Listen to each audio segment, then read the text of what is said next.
Hey guys, tonight we're going way back. Not like your grandma's house smells like mothballs back, but like 1,000 years ago back, straight into the icy heart of the Viking Age. And you're not watching from the sidelines. No, you're in it. You wake up with your breath fogging in the frozen air, face buried in a pile of damp moss, cold creeping down your spine like a rude squirrel. Welcome to 9th century Scandinavia. It's winter, it's freezing, and you, my friend, are wildly underdressed. So before you get comfortable, take a moment to like the video and subscribe, but only if you genuinely enjoy what I do here. Oh, and tell me where you're watching from and what time it is where you are. I bet it's warmer than here. Now, dim the lights, maybe turn on a fan for that soft background hum, and let's ease into tonight's journey together. You squint against the pale glow of a snow-blanketed landscape, the sun barely dragging itself above the jagged mountains. A distant crow calls like it's complaining about the same thing you are. What on Midgard's frozen earth are you doing out here? The snow crunches under your boots, but not in a satisfying way. It's the kind of crunch that says, yes, you're about to lose a toe to frostbite. You trudge toward the only thing that looks remotely survivable. A longhouse, its wooden frame hunched against the wind, smoke curling from a hole in the roof like it's exhaling a tired sigh. The air smells like burnt peat, wet fur, and something vaguely animal. As you reach the entrance, a curtain of rough-woven wool is pushed aside by a hand the size of your face. A man with a braided beard and dead serious eyes stares at you. He doesn't speak, just grunts and steps aside. Welcome party. 10:10. Inside it's dim. A long central hearth flickers with orange coals. The room stretches out around it, lined with raised wooden platforms along the walls. Those are beds, apparently. A couple of goats lie curled at the far end, steam rising from their bodies. There's warmth here, yes, but also funk. The combined perfume of unwashed humans, animals, damp wood, and whatever they're cooking in that hanging iron pot. You breathe it in like it's Chanel number. This is your new home. You're not a tourist. You're a guest, maybe even a temporary member of this clan, if you don't freeze and starve or get accidentally stabbed before spring. They toss you a roughly sewn tunic that smells like old sheep, and you change without complaint. The first rule of Viking winter survival? Pride is for the dead. The clan's jarl, an older man with eyes like ice and a scar that bisects his top lip, grunts at you from a seat near the hearth. He waves vaguely toward the back wall where there's an empty bench. That's where you'll be sleeping. The bed is nothing more than a wooden plank with a sack of straw and an animal pelt that may still have bits of animal on it. You try not to think about that. Now, here's a little historical truth bomb. Most Viking longhouses weren't these romanticised halls of heroic debauchery. They were practical, cramped, and designed to keep everyone and everything alive. People and animals, tools, food, all crammed under one roof to share warmth and protection from the eternal ice slap that was Scandinavian winter. There was no central heating, no windows, just body heat, fire, and the occasional burst of someone yelling in their sleep. As the night drapes itself around the house like a wolf pelt, the light dims. One of the women walks by and tosses a few logs into the hearth. They flare, casting shadow puppets on the beam-lined ceiling. The goats grunt. Someone starts snoring already. A child cries out, possibly an Old Norse, you're not sure. You roll onto your side, your new fur blanket crackling slightly from frost. The wood under your body is less bed and more punishment plank, and you realise immediately there's no mattress culture here. Your face is cold, but your back is sweating from the fire. You shift. Bad move. A flea bites your ankle. So why didn't they freeze? That's the big question, right? These people weren't superhuman. They were just really, really good at getting through the night. The longhouse itself was an engineering marvel of its time. The thick sod walls insulated like nothing else. The roof covered in turf and straw trapped rising heat. Smoke from the hearth didn't have a chimney to escape through. It just slowly filtered out of a hole in the roof or leaked through the eaves. Which means yes, everyone was lightly smoked all winter long, like jerky. But hey, smoked meat lasts longer, right? You cough a little. The smoke gets in your eyes. A man near you rolls over and pulls his bear fur tighter. It smells like last week's stew. You sigh and settle in. This is your life now. You're still not asleep when a soft thud echoes through the longhouse. Someone else arrives late, stomping off snow and muttering a curse you don't recognise. The door flap whips open, icy wind racing through the hall like it owns the place. You curl tighter into your blanket. One of the goats sneezes. Here's something quirky for you. Archaeologists once found Viking beds that were just hollowed out logs stuffed with hay, with small decorative carvings along the side. Picture a coffin that decided to double as a guest bed. Charming. It's unclear whether these were for honoured guests, the elderly, or just really short people. Scholars still argue about it. That's the thing, so much of Viking sleep culture is still guesswork. Very few people back then were like, "Dear future historians, here's exactly how I curled up each night. You're welcome." Back in your reality, someone starts murmuring a dream or a prayer, or maybe a curse. You can't tell, but it makes the hairs rise on your arm, and you finally pull the fur up over your head. It doesn't help. You can hear everything. The wood creaking under shifting weight, the embers whispering in the hearth, a whisper of wind like breath on the eaves. You close your eyes and try to sleep, not because you're comfortable, but because you have to. The Viking winter doesn't care if you're jet-lagged, culture-shocked, or sore from the worst bed of your life. You sleep, or you don't make it. And with that charming bedtime thought, your eyes finally begin to shut. Sleep doesn't come easily. It's the kind that creeps in grudgingly, like a cat deciding whether or not to trust you. One moment you're listening to the pops and sighs of the fire, the next you're jolting awake because someone nearby rolled over and elbowed you square in the back. Welcome to your first night in a Viking longhouse where privacy is a myth, body heat is currency, and everyone shares everything, especially the air, the smells, and the coughs. You lie there on your scratchy straw-stuffed bench, trying to find a comfortable angle that doesn't dig a wooden edge into your spine. The goats somehow look more peaceful than you do, curled into warm balls of fluff in the corner near the hearth. The warriors, tough, broad, and snore-prone, are sprawled across the opposite wall, arms over their eyes, hands still dangerously close to weapons that glint in the low firelight. It's clear that, for them, sleeping and being on guard are never entirely separate things. The longhouse isn't silent. Far from it. There's a constant undercurrent of human noise. Someone is grinding their teeth. Another breathes so heavily it sounds like a forge bellows. A child whimpers in her sleep, murmuring soft words in Old Norse. One of the older women mutters a prayer to Freya as she tucks a sleeping infant into the crook of her arm. The layered voices blur together, a weirdly comforting audio quilt, stitched together by crackling embers and the occasional shifting of wooden beams above you. As your eyes adjust more fully, you begin to notice the little details of the space. Charred cooking pots hang on hooks above the hearth. Bundles of dried herbs dangle from ceiling beams, adding hints of earthy scent, lavender maybe, or yarrow, to the otherwise pungent mix of sweat, smoke, and livestock. Wooden tools, leather boots, and long-handled weapons lean casually against the walls like no one worries about burglars because, well, if you break in, there's a very good chance you'll be dead before breakfast. It's hard to say exactly how many people are here, but at least 20 bodies are sleeping under one roof. This is not a nuclear family situation. This is the full village package. Warriors, women, children, elders, and animals, all huddled together in a single structure with no interior walls. The layout is deliberate. Everyone sleeps near the central hearth, radiating out from the heat like spokes from a wheel. The wealthier folks, like the Jarl and his immediate family, get the prime sleeping spots, raised benches with thicker furs tucked closer to the fire. You're in one of the drafty zones near the entrance. It's an honour just to be included. You try again to drift off, watching the firelight flicker against the carved wooden posts that hold up the ceiling. Some of the posts are engraved with what look like animals, maybe dragons, maybe bears, or possibly just something someone carved when they were bored. One of them has a face that seems to smirk at you in the dark. You blink, still smirking. You pull the fur over your face again and pretend you didn't see that. Here's a fun little historical fact to distract you. Viking longhouses sometimes had legends attached to them, stories about spirits that lived in the roof beams or under the floorboards. They weren't necessarily evil spirits, but they weren't not evil either. They were more like roommates with boundaries. People would leave offerings in the corners of the house, a bit of bread, a splash of ale, maybe a charm carved from bone just to keep things cordial. No one wanted a haunting midwinter. The nights were long enough already. Just as you're settling again into something like rest, you hear a low voice.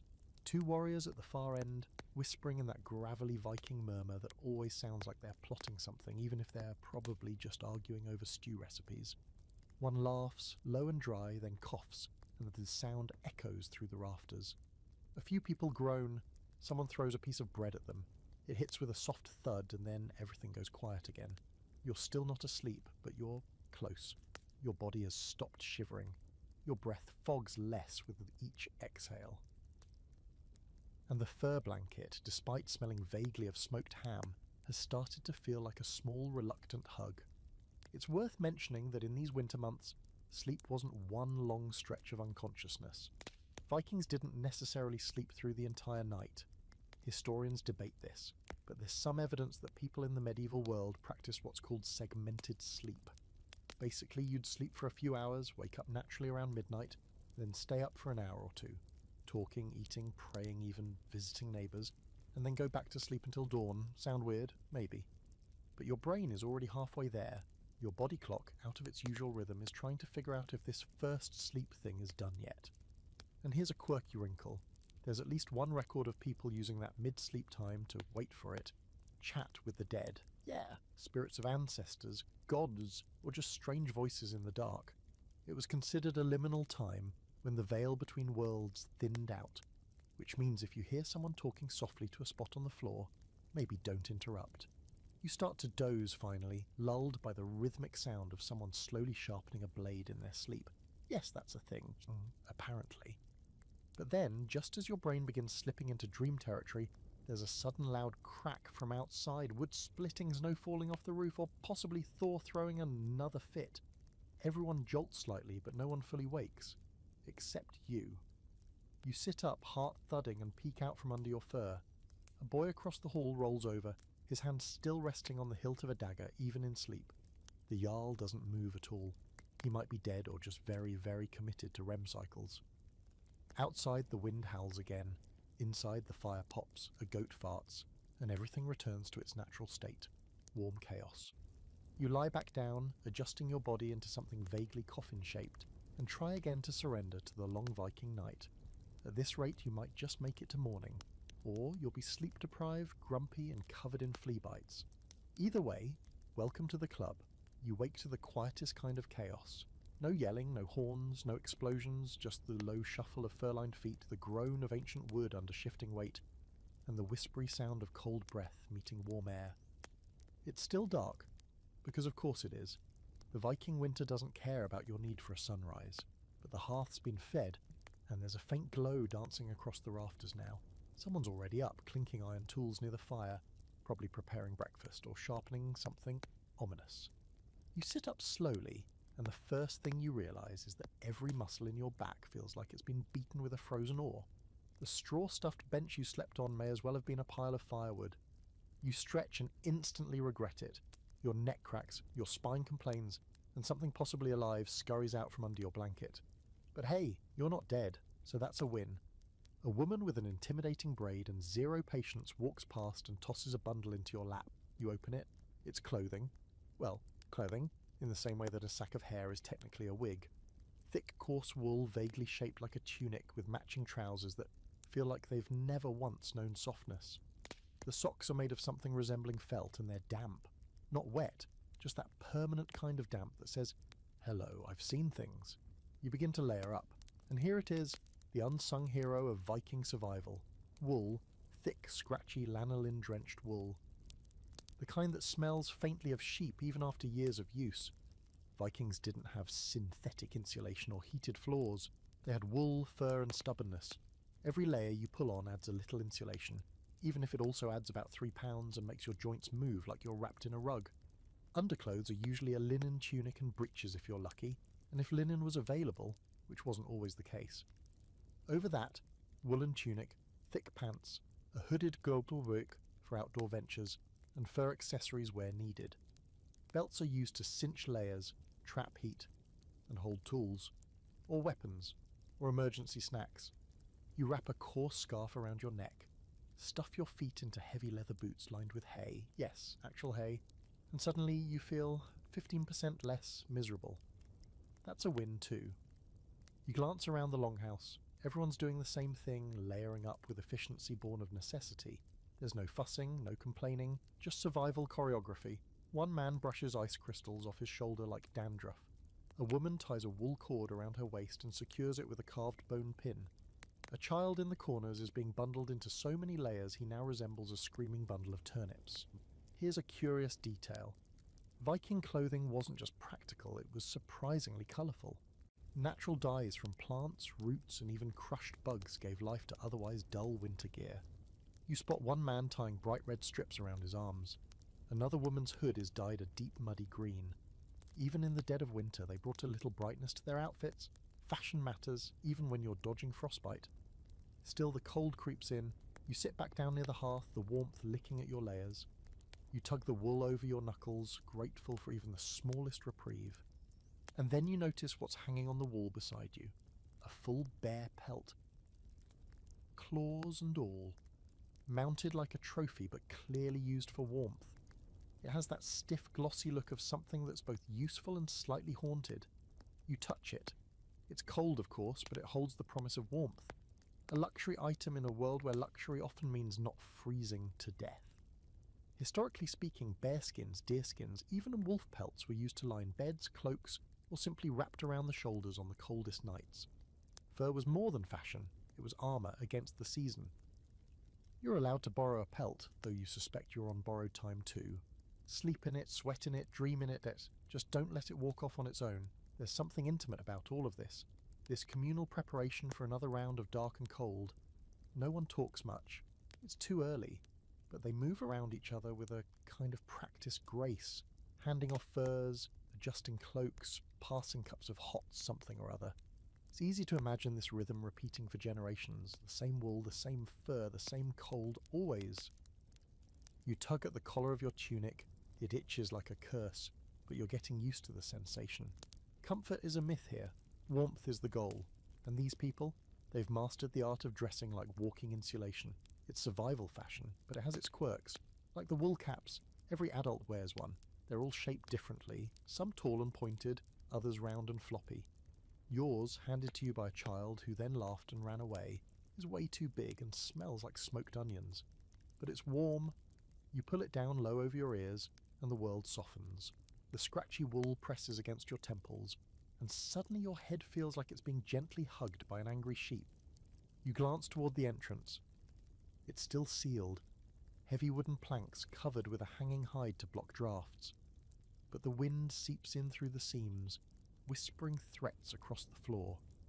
You wrap the cloak tighter around yourself, tucking in every edge like a burrito of survival. One of the warriors stretches and yawns, his arms brushing the wooden beams above. He's massive, covered in at least 5 layers of wool and fur, and yet still looks mildly annoyed to be awake. He catches your eye, shrugs as if to say, yep, still cold, then moves to the fire and holds out his hands. His mittens are literally 2 pieces of fur stitched into tubes. Want a fringe fact? Vikings actually used something like foot wraps, strips of cloth or fur wound tightly around the legs and feet before putting on boots. They were weirdly efficient, like ancient thermal socks. Not exactly cosy, but they worked. You decide to try it later, once your dignity has eroded just a bit more. There's no denying it now. This is your life. It's itchy, it smells funny, and your arms feel like you've been stuffed into a sack of potatoes. But you're warm, or warm enough. You take a deep breath, the smell of wool and wood smoke filling your nose. You're wrapped up, layered down, and officially ready to face another day of surviving the coldest winter of your life, even if you still can't feel your toes. So here's the thing. They don't tell you about sleeping in the Viking Age. You're not really sleeping on anything, not in the modern sense. There's no soft mattress, no down pillow, and definitely no adjustable lumbar support. What you've got is a wooden bench that might have once served as a shelf or a chopping block or a casual torture device. On top of that, there's a loosely filled sack of straw that's decided to redistribute itself into every place except under your spine.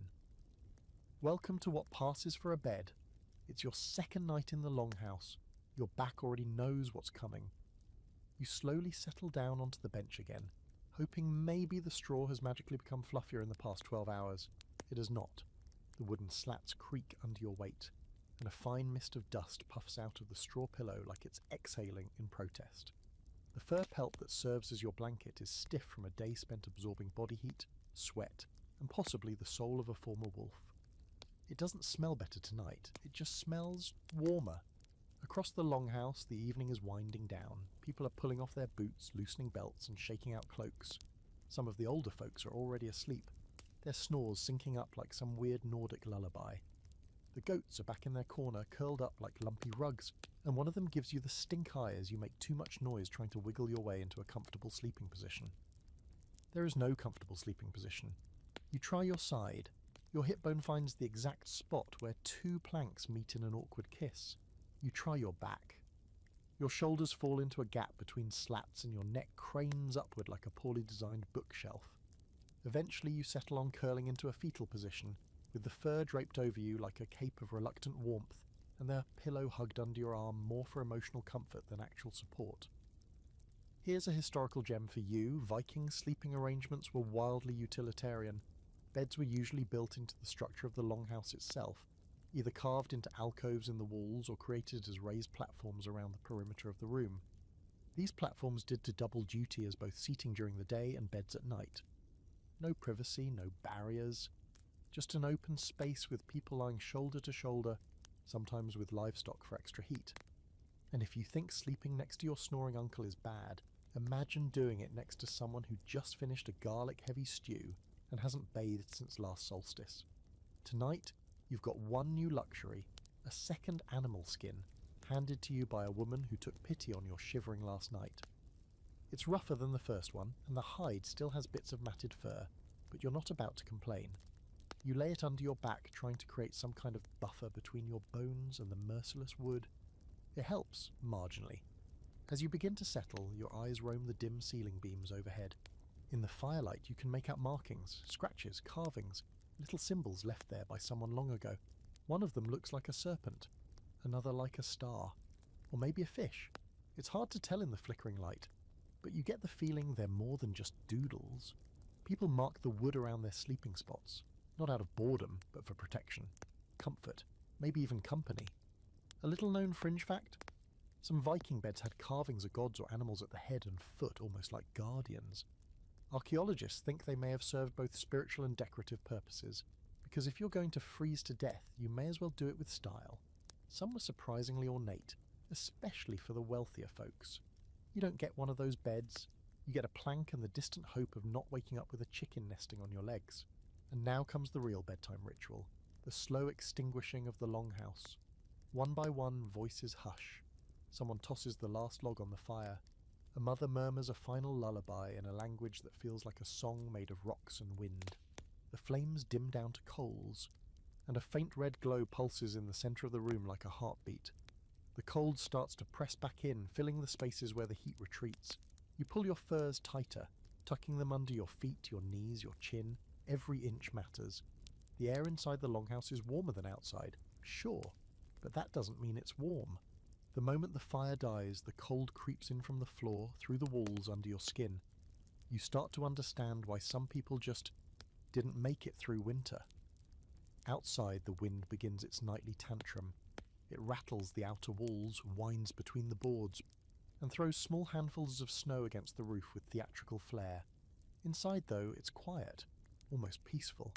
Almost. One of the warriors nearby rolls over, snorts, and mutters something in his sleep. His hand flops over, bumping against yours, and you flinch instinctively. But he's out cold. You're not sure what's more unsettling, how deeply he sleeps, or how he's cradling a small axe like it's a stuffed animal.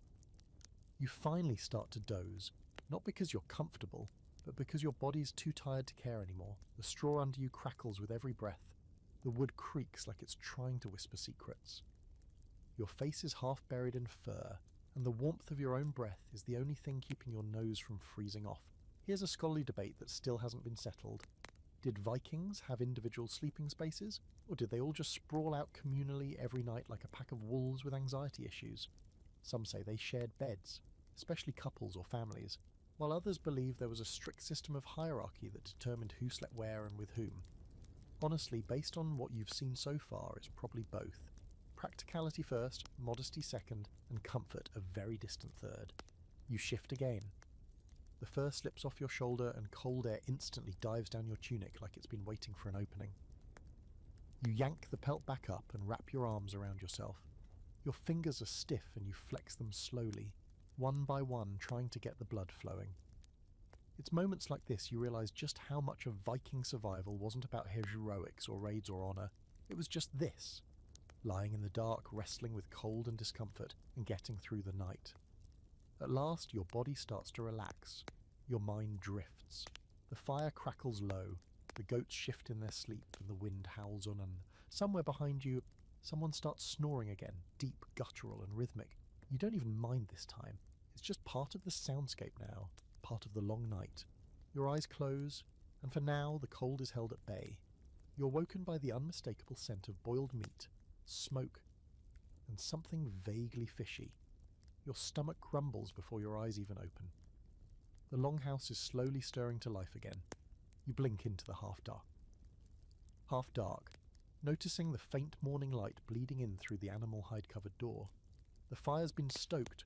A large pot hangs over it, bubbling gently, and the aroma wafts thick and slow like soup-flavoured fog. It's time to talk about what Viking warriors actually ate, especially in winter, and how that shaped the way they slept, moved, and, well, survived. Spoiler, it's not a kale smoothie and a side of melatonin. Someone shoves a wooden bowl into your hands. No one says good morning. This culture doesn't do chit-chat until at least noon, apparently. Inside the bowl is a lumpy, greyish stew. You spot a piece of fish skin, something that might be turnip, and a suspiciously familiar-looking bone. The broth is thick with fat, floating herbs, and flavour that's best described as extremely functional. You eat it anyway, all of it. It's hot, salty, and oddly comforting. Your body reacts almost immediately, like a cold engine finally turning over. Warmth creeps from your belly outward. The meat is chewy, maybe dried and rehydrated overnight, and the fishy part? That's probably stockfish, turfisk, cod that's been dried until it resembles salty leather, then softened in water and boiled into everything. Winter in Viking lands was not kind to agriculture. The ground froze, the animals huddled in barns, and food had to be whatever could be preserved. That meant salting, drying, smoking, fermenting. Nothing was fresh unless it was snow. You ate meat from the fall slaughter. Fish caught before the freeze, and root vegetables that could survive storage in cool, dark corners. Every bite was calculated. Food wasn't just nourishment, it was strategy. And here's where things get interesting. This food, especially in the evening, directly affected sleep. Vikings didn't follow a ketogenic diet on purpose, but they accidentally invented it. Heavy fats and proteins before bed meant slow digestion. That meant staying warmer through the night. Calories weren't just energy, they were insulation. You start to realise why the night before, despite the misery of your wooden plank bed, you eventually found sleep. Your body had been running a slow burn furnace all night, converting meat and broth into heat and fatigue. A historical side note, some Viking households even ate a kind of porridge made with barley or oats, mixed with dried fruit or honey if they were lucky. Sometimes it was dinner, sometimes it was breakfast, and sometimes, brace yourself, it was both. The consistency, somewhere between wet cement and edible glue, but it filled the belly. You glance toward the woman near the hearth now stirring a second pot, with that exact look of someone preparing oat-based sadness. It smells vaguely of raisins and sorrow. Now, let's throw in a fringe fact for good measure. Vikings drank beer with their meals, even in winter. It was low in alcohol and safer than water, which, in the cold months, either froze or went foul in storage. They even had warm beer occasionally. Majöd, mead, or ale gently heated by the fire, often infused with herbs. You're handed a wooden cup of something steaming and golden brown. It tastes like a mix between old apples and pine needles, and it makes your chest feel like it's being hugged by a fireplace. You sip slowly, grateful for the warmth. This cup alone might be responsible for carrying you through another miserable night. But here's where the scholarly debate comes in. Some argue that these heavy evening meals made sleep worse. Yes, the calories helped regulate body heat, but a stomach full of fermenting fish and barley porridge could also mean indigestion, night sweats, and vivid dreams. If you've ever tried sleeping after overeating on Thanksgiving, imagine doing that every night for 5 months, in a room filled with 20 other gassy warriors. You start to wonder if some of the midnight mumbling last night was spiritual, or just gastrointestinal. After finishing your stew, you wipe the bowl with a crust of hard rye bread that could double as a weapon in close combat. You chew slowly, listening to the soft sounds of others doing the same. It's not exactly a lively breakfast. No one is telling jokes or discussing their dreams.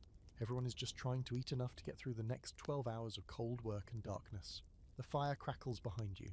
One of the younger warriors lets out a huge belch, then mutters a quick apology to the gods. You assume that's customary. A woman coughs on the other side of the hearth and shakes her bowl upside down to show that yes, she got every last drop, you do the same. Wasting food in winter. That's not just frowned upon, it's a risk to the entire house. And here's something else. In Viking culture, food wasn't just about survival, it was also about rank. What you got and how much of it depended on your place in the household. The Jarl and his kin ate the best cuts. Warriors ate next, farmers and servants took the rest. Guests like you, you're somewhere near the goat tier.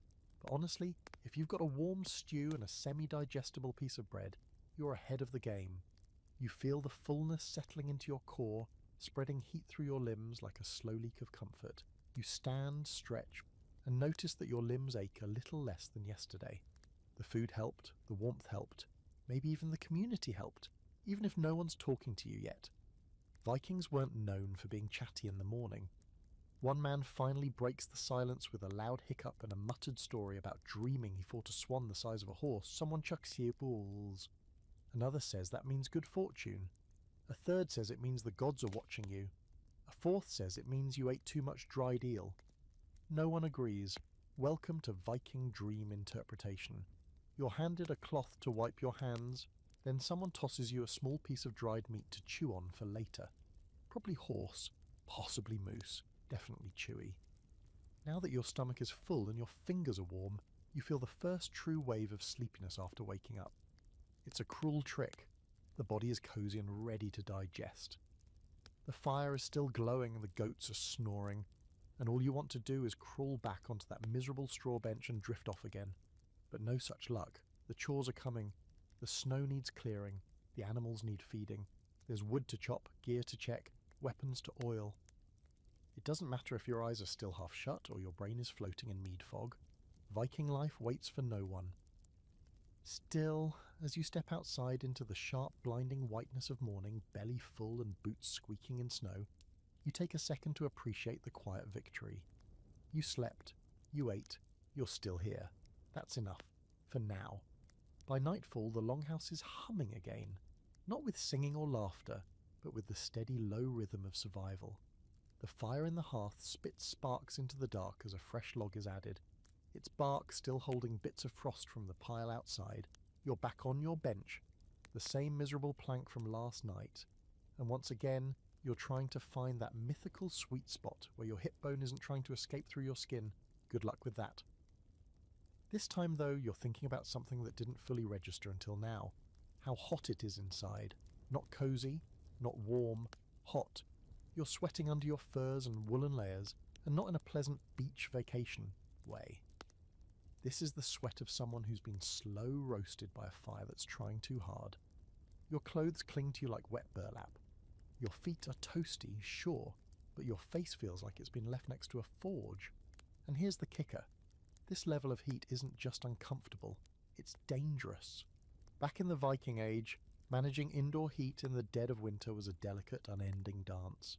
Too little while and everyone freezes. Too much and you get what you're experiencing now, a sort of moist, smoky bakehouse filled with increasingly irritable warriors. The air is thick, almost soupy, and even your nose hairs feel warm. One of the goats near the hearth has given up entirely and is just lying flat, his belly rising and falling like a slow bellows. You pull off your hat and wipe your forehead. Steam rises from your scalp. This feels less like sleeping in a longhouse and more like being slowly poached in your own body fluids. The fire's the culprit, but also the saviour. It's the beating heart of the house. It never fully goes out, even at night. It's kept alive with dried logs, animal dung, and occasionally peat, which burns hot and long but smells like scorched moss. The hearth isn't just a fireplace, it's a stove, a heater, a light source, and socially the literal centre of the universe. Everything in the longhouse orbits around it. People sit by it, cook on it, warm their hands and feet near it, and yes, try to sleep beside it. But here's where things get weird. Most Viking longhouses didn't have chimneys. The smoke from the fire simply wafted upward into the rafters and slowly leaked out through holes or cracks in the roof. That means the upper third of the room is basically a permanent cloud of wood smoke. You're in the lower third, sure, but it still gets into your lungs. Your throat scratches, your eyes water, and you're coughing softly into your blanket like a Victorian orphan. Still, it's not all bad. That same smoke, as horrible as it feels now, helps preserve the meat hanging from the rafters. You hadn't noticed it before, but look up. There. Just beneath the ceiling beams, slabs of fish and animal fat dangle like weird chandeliers, slowly drying and smoking as the days pass. The longhouse, in a way, is one giant food dehydrator. Unintended side effect. You're being slow-smoked goes too. Congratulations, you're becoming jerky. A strange bonus. The smoke also keeps away insects. Fleas and lice still thrive, sure, but other pests, moths, flies, mice, tend to avoid the upper parts of the house, so in a way the air is part fire, part food, part fumigation. You try not to think about the fact that you're breathing the same smoke that's been marinating 3 dozen strips of goat meat for 2 weeks. It's a full sensory experience. But beyond the fire and smoke, there's another thing heating up the house. You. And the 20-some other people packed into this log-and-earth capsule like it's a human thermos. Every body gives off heat. That's great. Until everyone is bundled up in layers and sweating through their wool, turning the longhouse into a sauna run by silent, exhausted warriors. You're in a cloud of collective breath, and it's getting humid. One man near the door finally tosses off his outer cloak, revealing a tunic so soaked with sweat it clings to him like tree bark. He fans himself with a piece of birch bark. You give him a nod. He nods back. You're brothers in moist misery now. Now, let's dig into a fringe fact. Vikings sometimes ventilated the longhouse by cracking the door or lifting part of the roof just enough to let the hot air escape without letting the full wrath of the winter night pour in. But this wasn't done casually. Opening the door meant losing heat and potentially letting in snow, wind, or, worse, bears.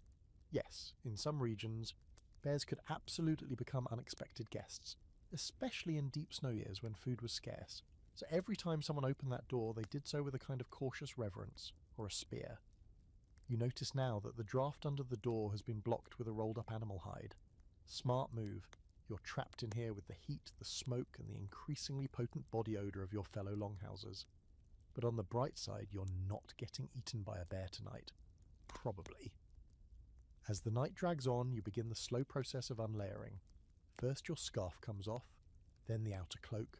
You loosen your belt, kick off one boot, then pull it back on when the cold air hits your foot like an insult.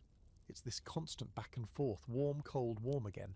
Comfort is just on the edge of every adjustment, but never quite close enough to grab. Here's where it gets even trickier. Humidity. As the fire burns and everyone breathes, humidity builds up. And in a space this tightly packed, it doesn't go anywhere. Your blankets get damp. Your clothes get damp. The walls sweat. You swear the goat next to you is starting to mildew. And once moisture sets in, so does the chill. Because the moment the fire dips too low or the wind outside picks up, all that dampness turns frigid. And suddenly you're not just uncomfortable, you're in danger. Some households had clever tricks, lining benches with bark, hanging fur cloaks to dry by the fire before sleeping, even placing heated stones wrapped in cloth at the foot of the bed. You consider trying that last one, then remember you are a guest and most of the stones are currently under a sleeping man the size of a small horse. You lie back down and wrap yourself in the now slightly damp fur. The heat presses in again. Your skin prickles, your face itches, the smoke stings your eyes, but somehow, against all odds, your body starts to give in. There's something about the sheer consistency of it all.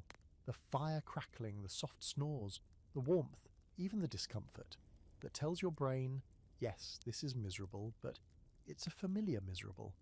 You can sleep here. You roll onto your side, the fur clings to your sweat-damp tunic. A drop of condensation plinks from the rafters onto your cheek. You close your eyes anyway. The Viking night is not peaceful. It's not gentle, but it is survivable, and somehow you're doing it. You wake up to something between a grunt and a whistle, an unholy noise that slices through the fog of sleep like a dull axe. You blink your sticky eyes open and realize, oh no, it's happening again. The snoring, not just one person, multiple, layered. like some kind of primitive Viking jazz band where all the instruments are noses and throat flaps. There's a rhythm to it now, a deep-chested baritone near the hearth, a nasal buzz saw off to your right, and a high-pitched whistle somewhere behind you. You lie there, very still, trying not to laugh or scream. Instead, you just stare at the rafters and accept your fate. This is life in a longhouse.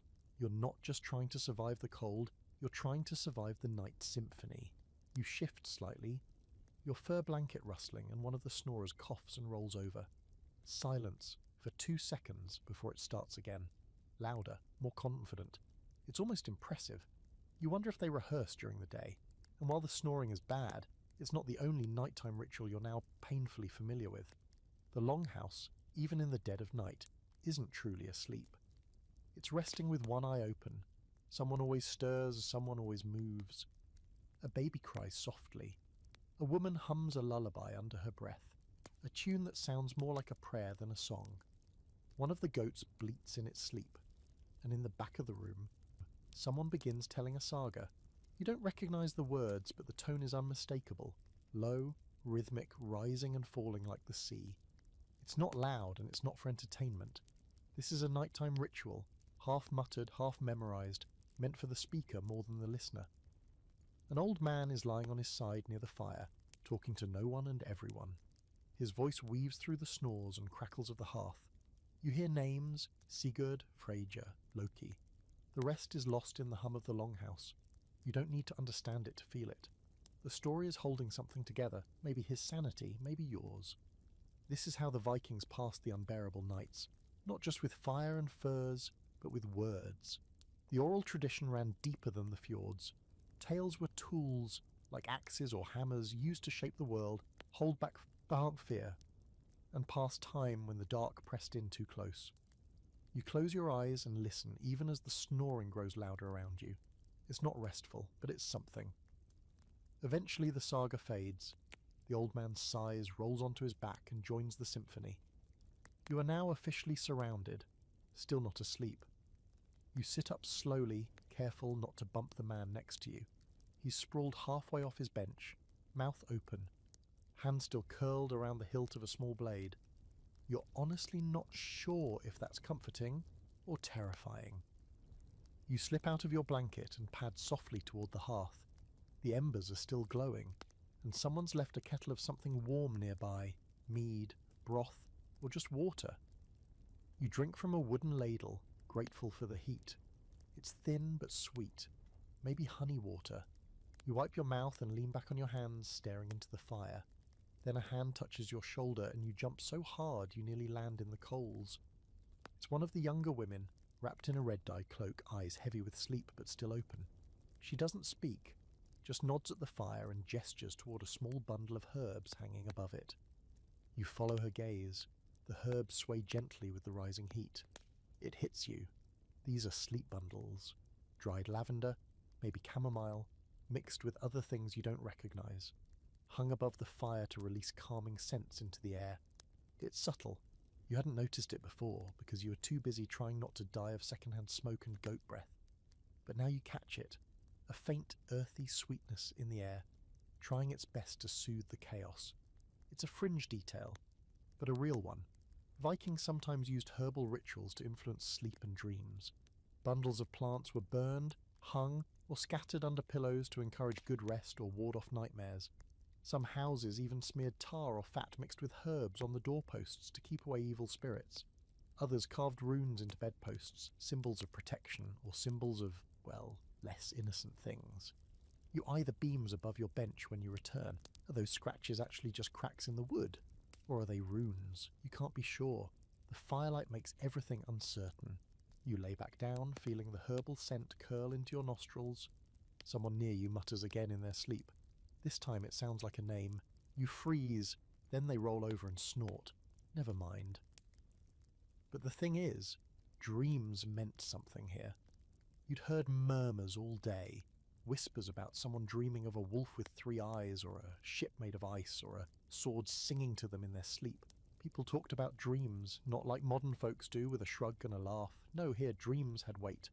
They were messages, prophecies, warnings. Entire decisions, journeys, raids, marriages, were made based on what someone saw in their sleep, which raises a question. What have you been dreaming? You're not sure. Everything's been too fragmented, too loud. You remember bits. A vast sea, a fire on the shore, someone calling your name in a language you don't speak. You're not sure if it's a dream or just the longhouse playing tricks on your brain. Either way, you pull the fur tighter around your shoulders and let your eyes close again. Someone farts loudly, and a child giggles in the dark. The moment passes. It's almost funny, in a grim kind of way. For a group known for violence, pillaging, and fierce independence, the Vikings spent their nights wrapped in an intensely communal existence. Shared air, shared heat, shared stories. And yes, shared bodily functions. There's no escaping each other, not in the cold, not in the dark, so they made it work. They built a rhythm. You're starting to fall into it too, whether you like it or not. You stretch once more, this time with less hope and more resignation.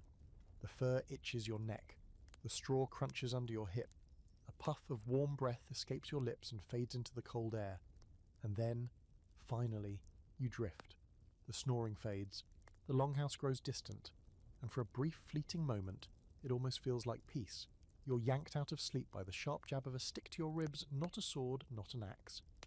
Just a stick, short, splintery, and wielded with exactly the kind of enthusiasm that says, you're late. Your eyes snap open to see a teenage boy with frost in his hair and a smirk on his face. He says something in Old Norse, which you don't understand, but the tone is unmistakable. It's your turn. Time to watch the night. You sit up slowly, your body groaning like an old ship. Your muscles ache. Your neck is locked into a weird angle from sleeping half on, half off the bench, and your fingers are too stiff to form fists. The boy tosses you a fur-lined cloak and points toward the heavy front door. Great, you're on night watch. The glamorous life continues. You shuffle toward the entrance, boots thudding softly on packed dirt. Most of the longhouse is still asleep. The snoring persists, of course, but it fades behind you as you push aside the hide curtain and brace yourself against the night. Instant regret. The cold dirt outside doesn't just hit you, it hunts you. The air slams into your face, biting your nose, your ears, your lungs. Your breath fogs instantly, blooming out in ghostly shapes that vanish as quickly as they come. You wrap the cloak tighter around your shoulders and step out into the snow-covered world where the sky above is ink black and starless. The only light comes from the faint glow of the fire still crackling inside the longhouse, spilling gold onto the white snow like spilled mead. Your job is simple. Stand guard, look for threats, listen for sounds, protect the household while they sleep. But what no one tells you is how boring it is. The cold keeps you alert for about 3 minutes. Then your body adjusts, and what follows is an hour or two of intense, freezing solitude broken only by the occasional distant howl, or your own teeth clicking like bad percussion. You make your rounds around the longhouse, eyes scanning the tree line, squinting at every shape that might be a bear, a raider, or just a bush having an identity crisis. The forest beyond is silent. The snow muffles everything. Even your footsteps disappear into a hushed crunch, like the earth is trying to keep its own secrets. This is when the sleepiness hits you. You lean against a wooden post, trying to keep your eyes open. You rub your arms, bounce a little, shift your weight, slap your face lightly. It doesn't help. Your brain, addled by cold and exhaustion, begins to drift. The snow starts to look comfortable. The woodpile looks like a great place for a nap. You know you shouldn't, but your knees buckle a little, and suddenly you're crouched low to the ground, cheek resting against your own shoulder. The stars above swirling softly. Let's talk about Viking night shifts, shall we? Scholars agree that Viking longhouses maintain night watches, especially in winter when raids, wild animals, and general chaos was still possible. It wasn't about paranoia. It was necessity. You never knew what would come crawling out of the forest. But those on watch weren't always full-time warriors. It could be anyone capable of holding a spear and staying awake. And therein lies the issue, staying awake. You pinch your leg to stay conscious. You hum a tune you barely remember. You talk to yourself. You squint at a suspicious snowdrift and imagine it morphing into a troll. That works, briefly. Eventually, you hear something move, a soft rustle, a crack of ice. You're upright in an instant, hand tightening around the small hatchet they let you borrow for this lovely excursion. You strain your ears. The wind picks up. The trees sway. Another sound, closer this time. You step forward, breath caught in your throat. Then a raccoon sprints across the snow. You stand there, heart hammering, hatchet still raised. The raccoon disappears into the underbrush. You stare after it. You want to laugh, but your mouth is too frozen to curve. That's the danger of sleep deprivation in the cold. It messes with your mind. You're no longer just tired. You're seeing things. Shapes move where they shouldn't. Sounds come from nowhere. A piece of snow falls from a branch and you jump like someone fired a crossbow. You could swear the longhouse breathes behind you, creaking softly in its sleep. Even the shadows seem to stretch. Let's throw in a fringe fact for flavour.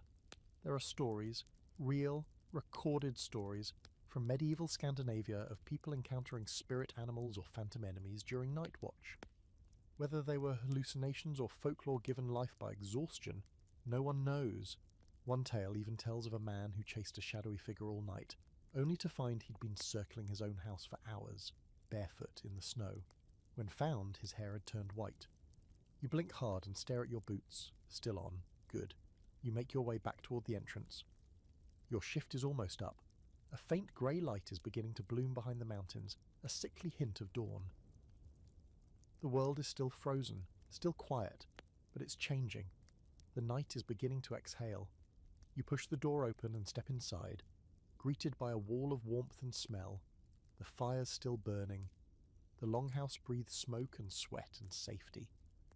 You hang your cloak on a peg and tiptoe back to your sleeping spot. The boy who woke you earlier is now snoring upside down on his bench, legs dangling off like a broken scarecrow. You shake his boot. No reaction. You jab him with the same stick he used on you. He flinches and grunts but doesn't wake. You jab harder. Eventually he rolls over and mutters something that sounds like a curse. Your watch is done. You crawl back onto your bench, pulling your damp furs over you. Every bone in your body feels colder than it should. Your hands are numb. Your toes are curled so tight you're afraid they'll snap.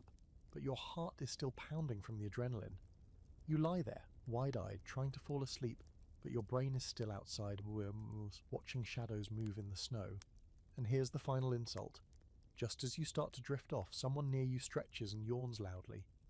Another sits up and starts stirring the morning fire. The rest of the longhouse begins to rouse. Your night's over, and the day's just begun. Sleep doesn't come, not this time. Your body lies flat, tucked beneath the same scratchy fur and bundled in the same damp wool, but your mind is still out in the snow, pacing back and forth like a restless spirit. Every whiggy-so of the longhouse, every fluster of wind against the roof, every grunt and shuffle from the other sleepers sets your nerves jangling. You've been on night watch now, and something about that changes you. The darkness doesn't feel restful anymore. It feels aware. You're exhausted, sure. Muscles heavy, face flushed with cold fatigue. But your eyes won't stay shut. You stare across the longhouse toward the weapons rack, barely visible in the dim firelight. Swords, axes, spears, all lined up like loyal dogs waiting for the next command. You start to understand something crucial now. In this world, even sleeping is done with caution. Because Viking warriors didn't just fight with their weapons, they slept with them. Not romantically, though who knows, but practically, strategically. You're expected to sleep with your weapon within arm's reach. Not under your pillow, because that would be madness with a blade sharp enough to split bone, but tucked nearby, leaning against your bench or lying flat beside you. It's cold metal, an extension of your readiness. You glance to your right. Sure enough, the warrior next to you, tall, bearded, snores like a log, has his sword resting beside his bedroll, hilt toward his chest. One flick of the wrist and it'd be in his hand. You have a small seax, a short utility knife that doubles as a last-ditch defense tool. It's not much, but it's sharp, and now it's sleeping right beside you like a very judgmental bedmate. Historically speaking, Viking warriors were known for their constant state of preparedness. Whether on land or sea, a warrior's weapon was never far. Stories survive of men who could wake from dead sleep and rise with sword in hand in under 3 heartbeats. One saga even mentions a man who killed an intruder before fully opening his eyes. Another tale tells of a warrior who had his sword tied to his wrist while sleeping, just in case. Practical? Maybe. Comfortable? Not in the slightest. And here's the fringe detail you didn't ask for, but now can't unknow. Some warriors actually named their weapons. Swords had identities, histories, personalities. You weren't just carrying a tool, you were sleeping beside a companion, a silent partner in blood. Imagine whispering goodnight to your axe. Some of them probably did. You sit up slightly and look again at the weapon rack. There's a Dane axe hanging there, Massive, brutal, beautiful. Its blade glints faintly in the firelight. You're not entirely sure who it belongs to, and honestly, you're a little afraid to ask, but you admire it the way you might admire a sleeping bear. Lovely to look at, but don't poke it. The man to your left rolls over in his sleep, one arm draped protectively over a wooden shield. It's not paranoia, it's habit. These people have been raided, have done the raiding, and know that the most vulnerable moment of the day is when your eyes are closed. So they train for it. They sleep light. They position their gear strategically. Even in rest, they're ready. And you're learning. Slowly, you pull your sayax a little closer and nestle it between the wall and your hip. Not too close, you're not trying to feel it yourself in your sleep, but close enough to feel its presence. You lie back down, body still humming with unease, but strangely comforted by the weight of cold steel nearby. Now here's where scholarly debate enters the room, quietly, respectfully, like a historian in a cardigan. Some experts argue that sleeping with weapons was more about tradition than practicality, that most raids happened during the day, and that the threat of being attacked in one's home while asleep was rare. Others say, sure, but you ever tried being a Viking? Better safe than speared. You lie in the middle of that debate, wide-eyed and itchy. The longhouse shifts again. Someone coughs wetly in the far corner. The fire pops, sending a burst of sparks up into the smoky air. A few land on the nearest fur cloak, but no one moves. Either it didn't catch or they're too tired to care. You watch the flames for a while, hoping their rhythm will lull you. It doesn't. Instead, your thoughts spiral. You think about being attacked in your sleep, what it would feel like. Would you even get a chance to react? Or would it be over before you knew it? You're not sure if these thoughts are born of fear or practicality. Maybe both. You reach down again, fingers grazing the hilt of your sayax. It's solid, cold, real. You pull it out briefly and turn it over in the firelight. The blade is worn, slightly nicked from use. It's not ceremonial. It's been in fights.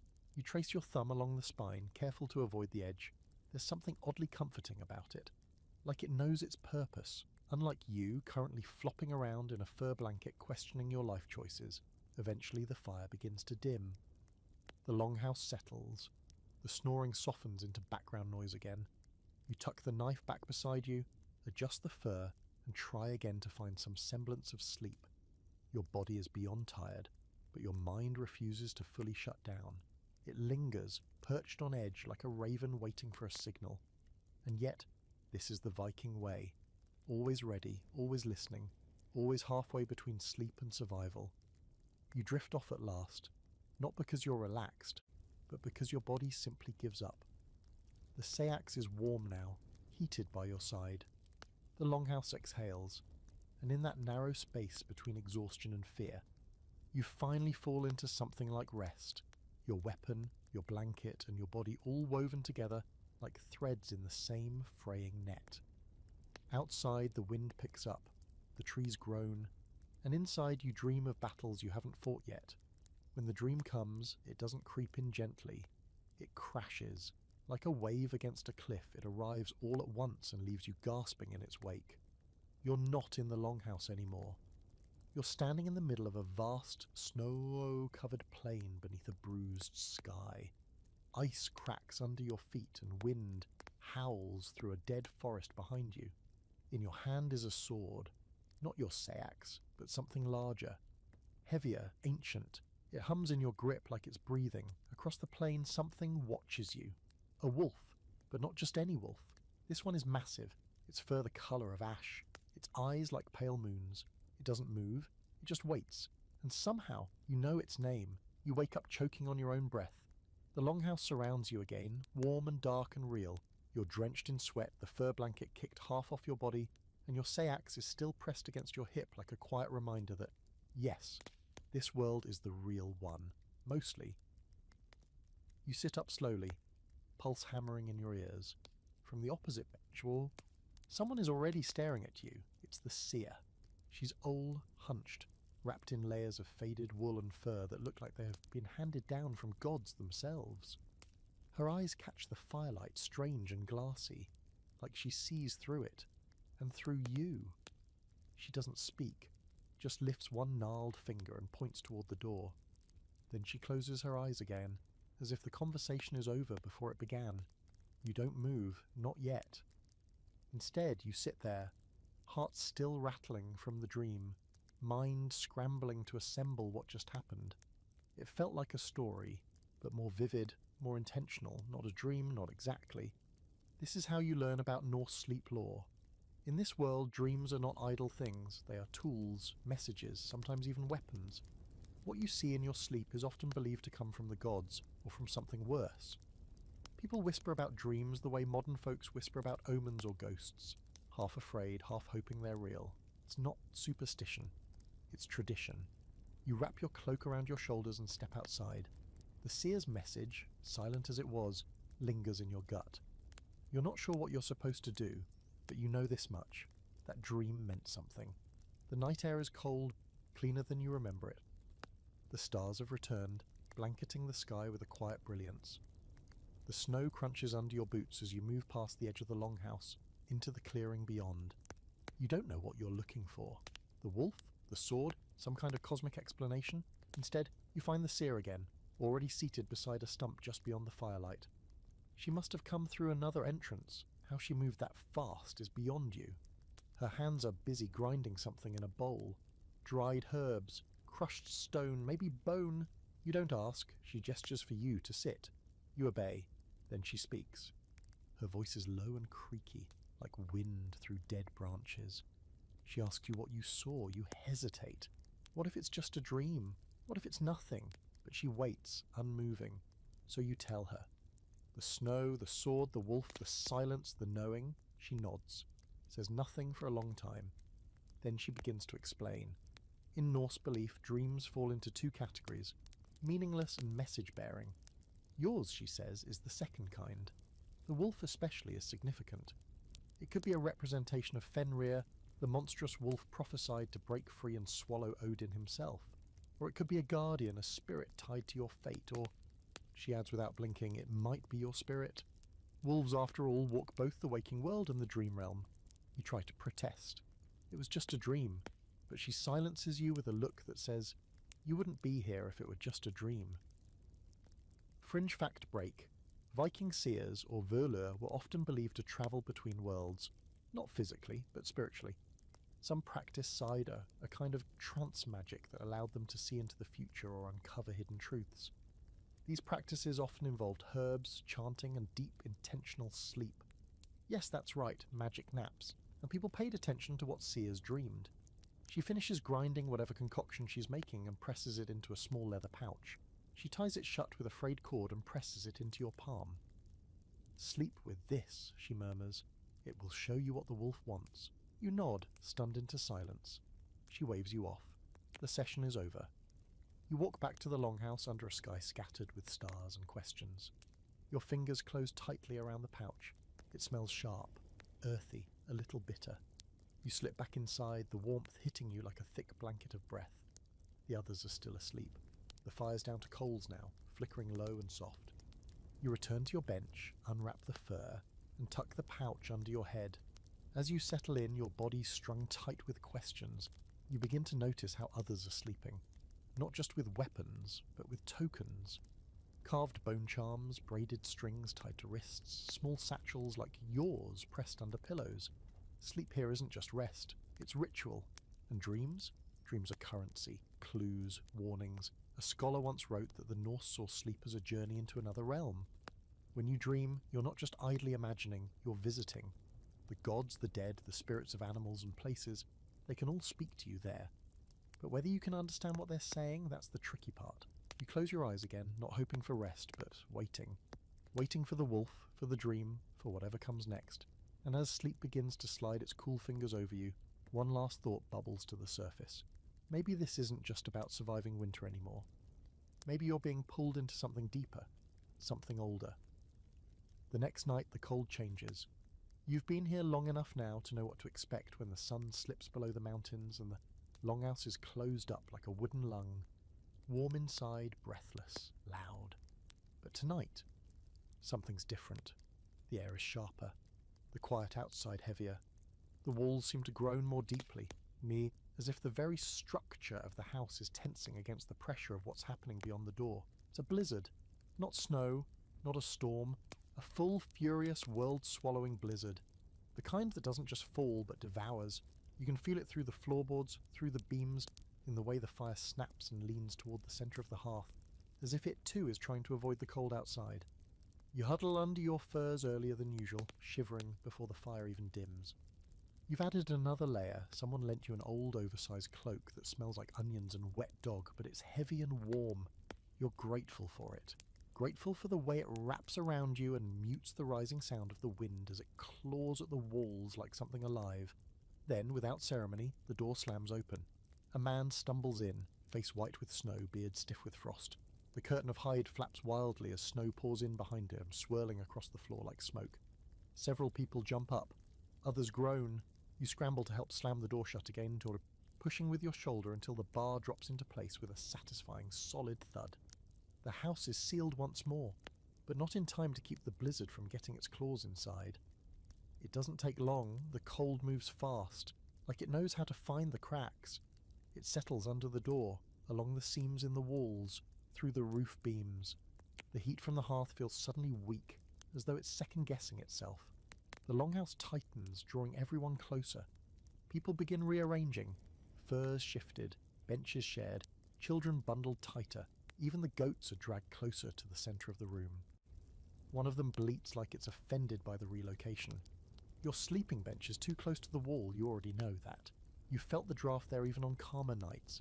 Tonight it's a wind tunnel. You grab your sayax, your cloak and your fur and slide to the floor closer to the hearth. Not near the chieftain, let's not tempt fate, but close enough to feel a little more heat and a little less imminent frostbite. Historically, this isn't dramatised. There are records and sagas describing nights just like this, when the cold got inside the house. When snow blew through chinks in the roof and animals had to be brought into the living space to keep the temperature from dipping into deadly territory. Viking longhouses were tough, but not invincible. Extreme weather pushed them to the edge. A woman begins shoving wooden wedges into the gaps under the door. Another man pulls out extra furs from a chest near the back. Someone tosses a bundle of kindling onto the hearth, and the fire flares up with a loud pop, showering sparks into the air. You're sitting cross-legged now, wrapped tight and staring into the flames like they might start talking. And the thing is, when a blizzard hits, no one really sleeps, not deeply, not safely. The longhouse becomes a kind of limbo caught between rest and survival. People doze in shifts, others stay awake entirely, keeping the fire alive, checking for leaks, listening for the creak that means a beam might give. Even the loudest snorers are quiet tonight. The storm owns everything now. It doesn't ask permission, it just is. And here's your quirky fringe fact for the night. In some Norse settlements, families would intentionally bring snow into the house, packing it along the outer walls to create makeshift insulation. Snow as warmth. It sounds backwards, but a tightly packed snow wall could block drafts and trap heat better than bare timber. Nature, weirdly, used as a defence against itself. You consider this as a sudden gust slams the roof hard enough to send dust raining down from the rafters. A child starts to cry, an elder whispers something, maybe a prayer, maybe a curse. Someone mutters Jotun, the frost giants of legend, not entirely a joke. In Norse mythology, blizzards were often seen as the breath of giants, or worse, omens, not just bad weather, but a warning from the gods or the land itself. A punishment, a cleansing, or a sign of something darker looming. Some believed you could hear voices in the storm, dead warriors, lost souls, ancestors arguing about your fate. You strain your ears now, half curious, half afraid. All you hear is the roar of snow and wind. But it's not hard to imagine something hidden in that noise. Back inside, the air has turned thick with breath and wood smoke. It swirls lazily above your head, trapped under the sagging roof. The fire crackles bravely, but it's losing the battle. You lie down on the floor near the others, elbows touching, legs tucked, body curled inward like a fossil. Sleep isn't optional. It's just delayed.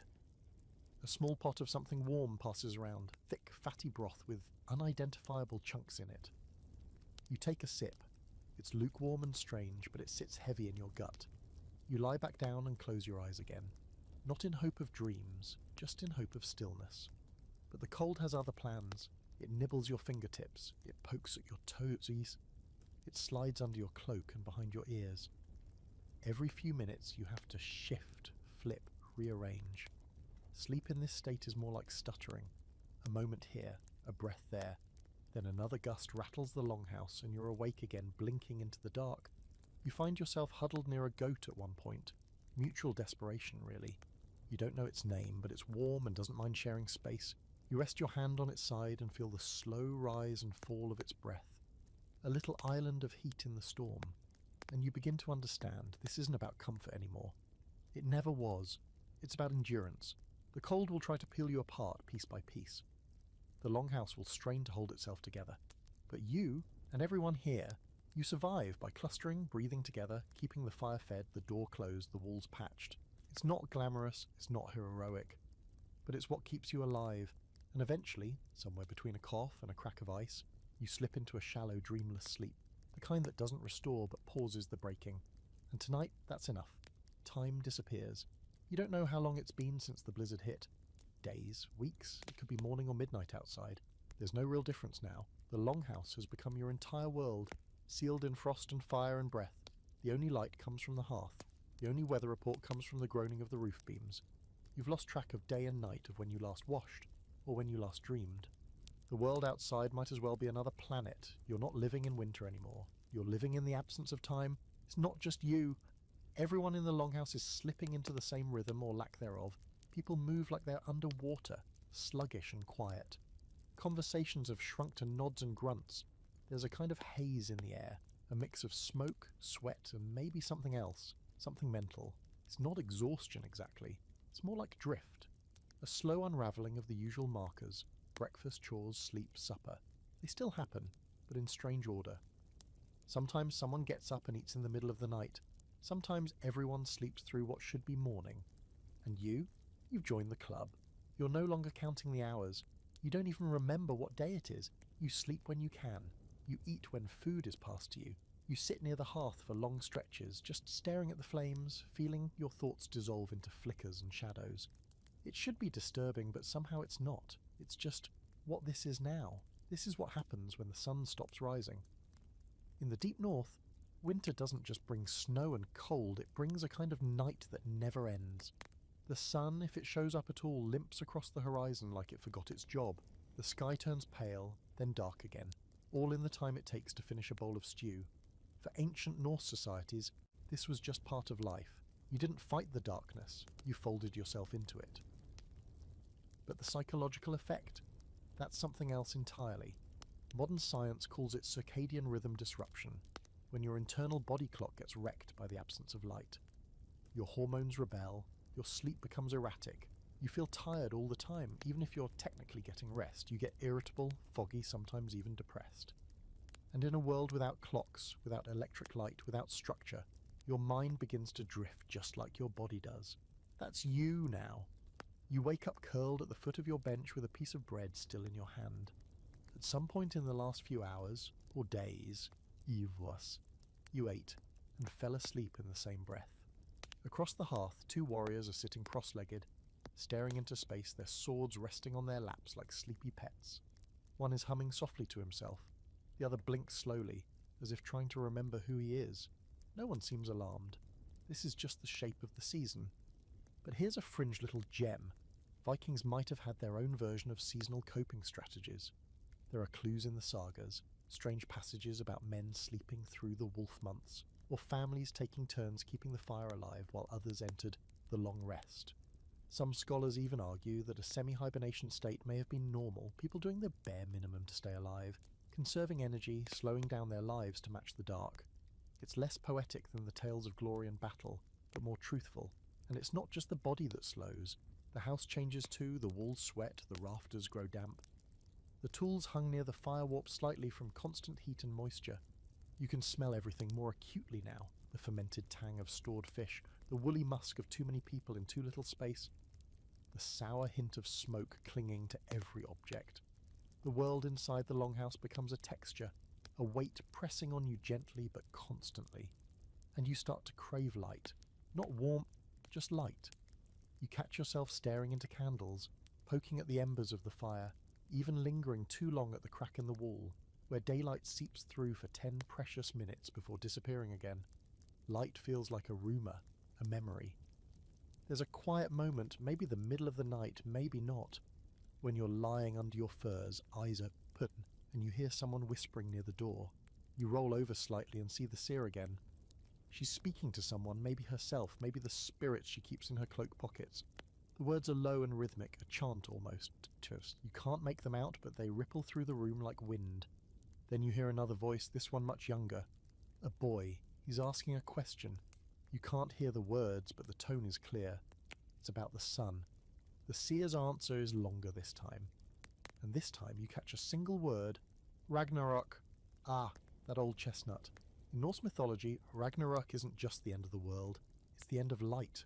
The sun is swallowed by a wolf, the sky breaks, the stars vanish. It's cosmic, dramatic, and weirdly appropriate when you haven't seen daylight in over a week. You wonder if everyone's thinking about it. If deep down this season feels like a rehearsal for the apocalypse.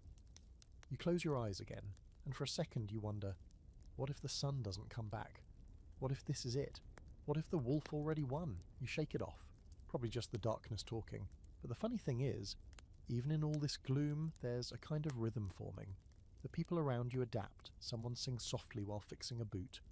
Another sharpens a blade while two children play with carved bone figures on the dirt floor. A mother braids her daughter's hair by firelight, both of them half asleep but still smiling. No one says much. They don't have to. They're surviving together, drifting together.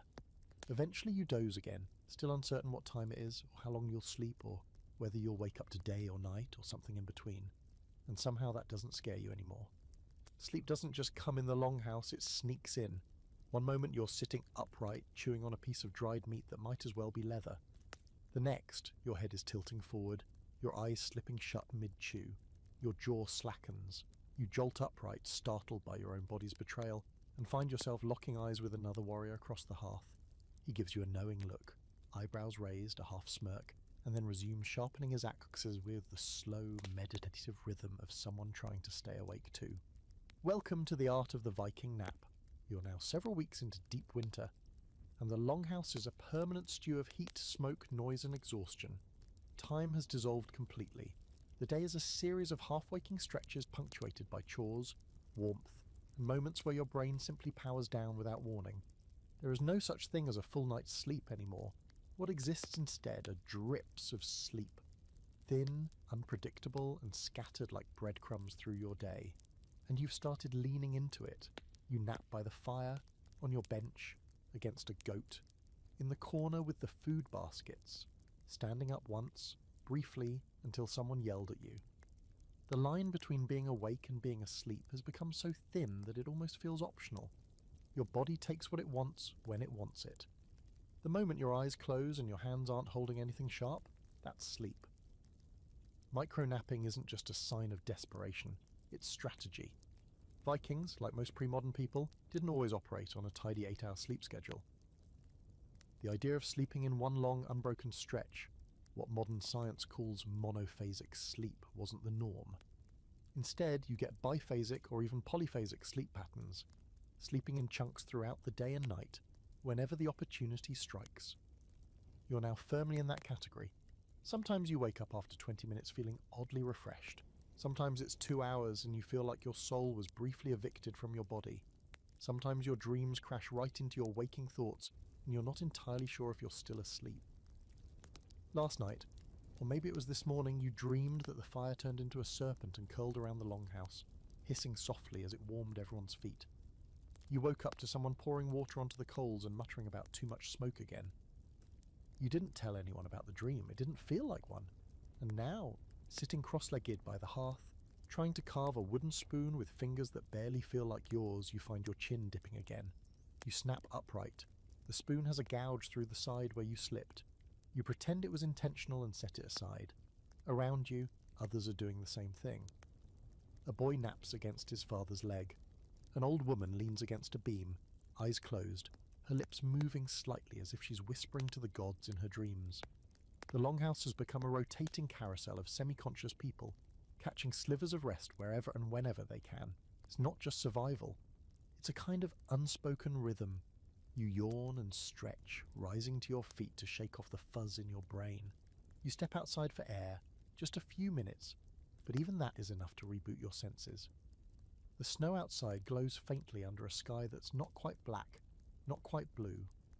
There's no sun, just a paler patch of grey where the light pretends to be. Your breath curls into the air like a thread of smoke and disappears. Fringe fact in incoming. In parts of northern Scandinavia, people believe that sleeping too deeply during winter could open you up to spiritual danger, that in the long darkness, dreams weren't just dreams, they were doorways. Sleepwalkers were watched carefully. People who muttered in their sleep were sometimes marked for night walks, spiritual journeys they couldn't remember but might never fully return from.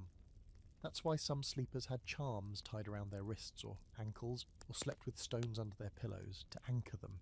You don't have stones, but you still have the small herb pouch the seer gave you. It lives under your fur now. You haven't dared open it. You're afraid the smell might suck you into another vision, or worse, answer questions you're not ready to ask. Back inside, the longhouse is dim again. People have reshuffled. New sleepers have taken your spot. The goats are fully leaned into communal living now. One has its head resting on someone's knee like it owns the place. You step around the sleeping bodies, careful not to kick someone's dagger or head, and find a place near the wall where a shaft of warmth from the fire still reaches. You sit, you breathe, and again your eyes close. You're not even horizontal. You're just slumped forward slightly, arms crossed, head tilted at an angle that would break a weaker neck. But your body doesn't care. It drags you under again, and in that brief nap, maybe a minute, maybe 20, you dream again, and this time it's snow, endless, perfect snow, but the flakes are falling upward, not down, and the longhouse is upside down. The fire burns on the ceiling. The smoke sinks towards the floor. People float in their sleep, limbs moving slowly like they're swimming through dream water. The wolf appears again, but smaller this time, closer. Its eyes meet yours, and for once it doesn't vanish. You jolt awake. The fire has shifted. Someone's added a log. The room glows a little warmer now.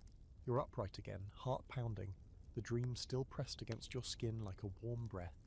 You shake it off gently, cautiously. You're not ready to tell anyone yet, and no one asks, because in this house no one questions a nap, no one mocks the sleepers. They just step around them, offer food if they're awake, a blanket if they're not. Everyone is tired. Everyone is drifting. Sleep isn't an indulgence anymore. It's currency. It's warmth. It's defense against the madness of endless dark. You lie back down, curling close to the fire again, this time on purpose. The stone floor is hard and your fur is still stiff from last night, but you pull it tight and close your eyes, not expecting peace. Just pause. The longhouse breathes, and you breathe with it. You've been here long enough now that no one calls you the outsider anymore, not out loud anyway.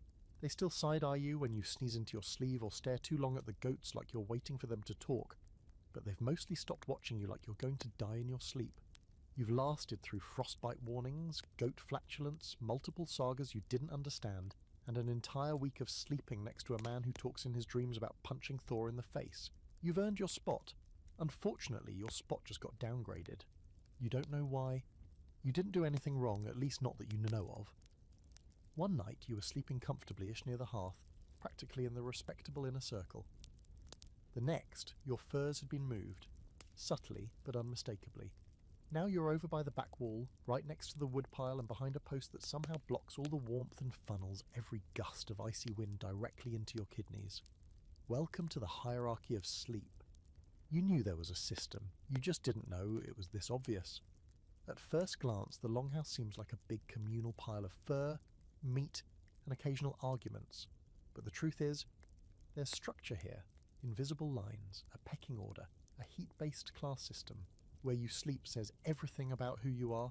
Closer to the hearth, that's where the Jarl and his kin sleep, or whoever's in charge when the Jarl's away, which is often and usually involves axes.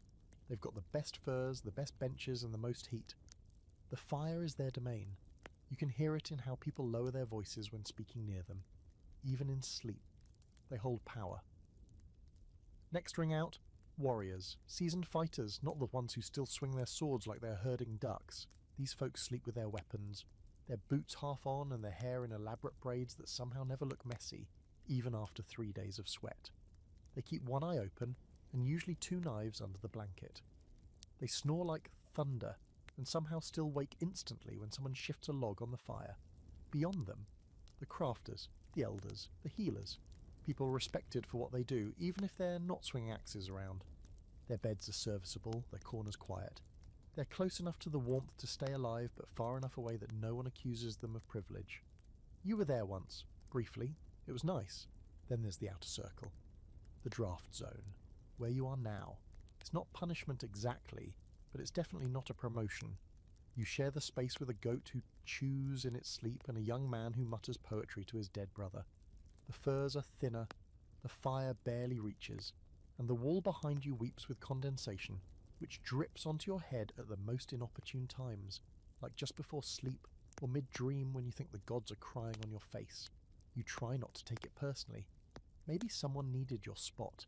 Maybe it's rotational, or maybe it was the snoring. You did wake yourself up the other night. That could have been the final straw. The truth is, Viking sleeping arrangements were less free-for-all and more social map. Archaeologists have noted that the layout of a longhouse often reflected societal status. Families or individuals didn't just claim a corner and sprawl, they were placed. Whether by tradition, respect, or passive-aggressive first shuffling. Even the goats knew where to lie down. The pecking order was everywhere. And here's your quirky historical bonus. Some longhouses even had partitioned sleeping alcoves, small enclosed bunks built into the wall. These were prime real estate, warmer, more private, sometimes even adorned with carvings or runes for protection. Most of these belong to the highest-ranking individuals or guests of extreme importance. You've seen exactly one of these in this longhouse and it's not yours. Not unless you plan to sleepwalk into it and risk being disemboweled by someone with an impressive beard. You try to settle in anyway. The draft licks at your neck like a smug ghost. You pull your fur higher, but it's like trying to block wind with a sponge. The straw under your bench is thinner here too, or maybe just older. It smells faintly of onions and regret. You curl into yourself, trying to find warmth from your own knees. The goat shuffles in its sleep and flops against your foot. You don't protest. Sleep is harder out here. Not just because of the cold, but because of the noise. The back of the longhouse is where the snorers migrate, like disgraced kings of thunder. One man snores like a drowning bear. Another has a pattern that includes an ominous whistle on every exhale, like his nose is trying to summon spirits. And worst of all, you're closer to the toilet corner. Okay, that's generous. There's no actual toilet. But when you're snowed in for weeks, and the night is howling and leaving the house isn't an option, you get creative. There's a designated area, vaguely screened by hanging cloth, where chamber pots are lined up like sad sentinels. The smell is faint most days, not tonight. You gag lightly, then inhale a lungful of goat hair to balance it out. Excellent. You lie there, sleepless, fuming in silence. The fire is just out of reach. You can see it flickering against the far wall, illuminating the lucky sleepers who've managed to stay warm. You're not angry exactly, just aware. Aware of how easily comfort can be taken away in this world. One shift in status, one mistake, one bad dream that gets interpreted the wrong way, and suddenly you're on the edge. But here's the thing, you'll survive this too, you always do. Even out here in the cold with your pride slightly bruised and your toes going numb, because you've learned something important.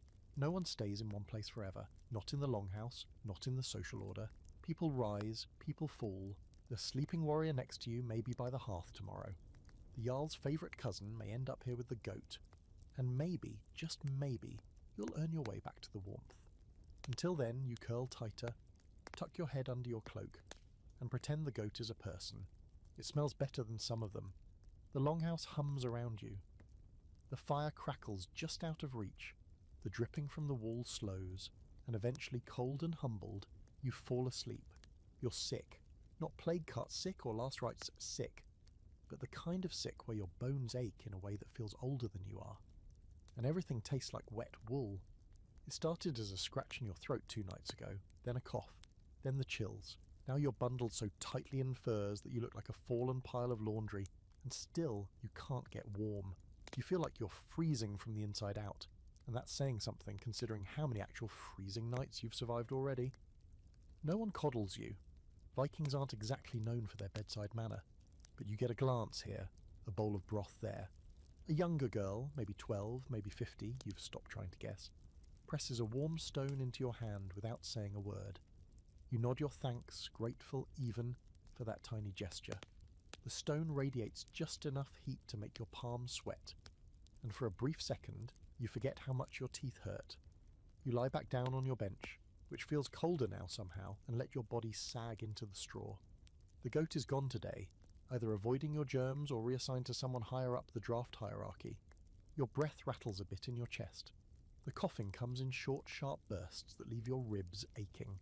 No one says it out loud, but everyone knows getting sick in winter is dangerous. Historically, this wasn't just a nuisance, this was a threat. Winter illnesses in the Viking world often spell disaster, not just for the individual, but for the household. When warmth is limited, nutrition is basic, and beds are made of wood and straw, the common cold becomes something closer to a siege. A cough could linger for weeks, a fever could burn someone out in a single night, and there's no doctor waiting with antibiotics. There's hot water, herbal poultices, and, if you're lucky, a prayer.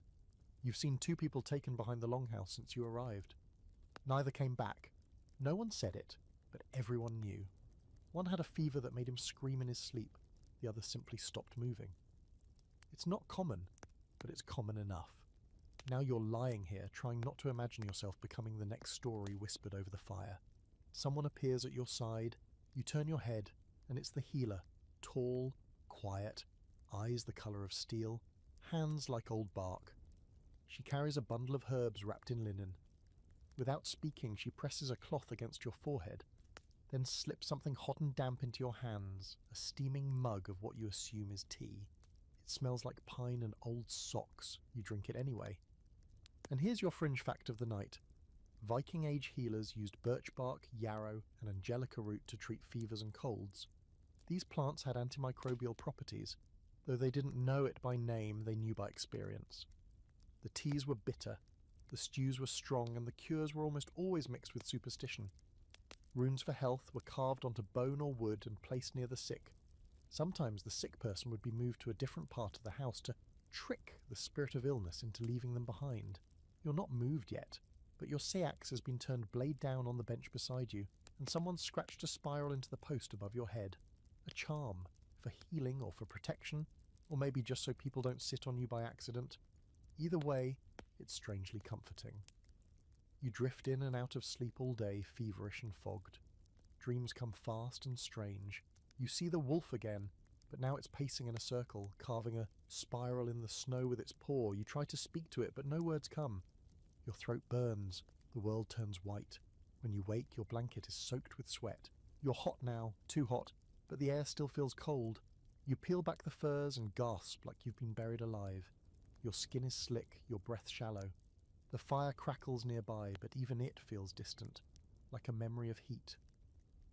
You hear someone whispering your name, maybe the seer, maybe your own mind. You lie there, blinking, and think, this is it. This is how I go. On a bench, in a longhouse, in the cold, smelling like smoked goat and old wood. Then the healer returns. She lifts your head and pours something bitter into your mouth. You choke, sputter, but it clears your throat. You cough, hard, twice, 3 times. The pain is sharp, but your lungs feel lighter. She doesn't speak, just nods once and moves on to the next person. You're not the only one sick tonight. This is winter after all, and winter is greedy. Later, someone places a warm stone at your feet. Another wedge of hot bread is pressed into your hand. No one looks at you directly. No one asks how you feel. They just tend. Quietly, efficiently, with a kind of grim tenderness that says, we've all been here. And slowly you begin to feel, not better exactly, but less worse. You sit up by the fire at some point, wrapped in every layer you own, sipping weak broth and watching the flames flicker. You catch your reflection in a shiny patch of metal. Your face is pale, eyes hollow, hair damp with sweat. You look like someone who's seen too much and not eaten enough. Congratulations. You look like everyone else now. Someone slaps your back, too hard, and grunts in approval. It's one of the warriors, the one who never talks. He doesn't smile, but he nods at you like you've just passed a test you didn't study for. You nod back, because even small gestures mean something here. Especially now. You lie back down, this time closer to the fire. No one moves you. Maybe someone pulled strings. Maybe they're just trying to keep the germs from reaching the goats. Either way, it's warmer. You sleep deeply that night.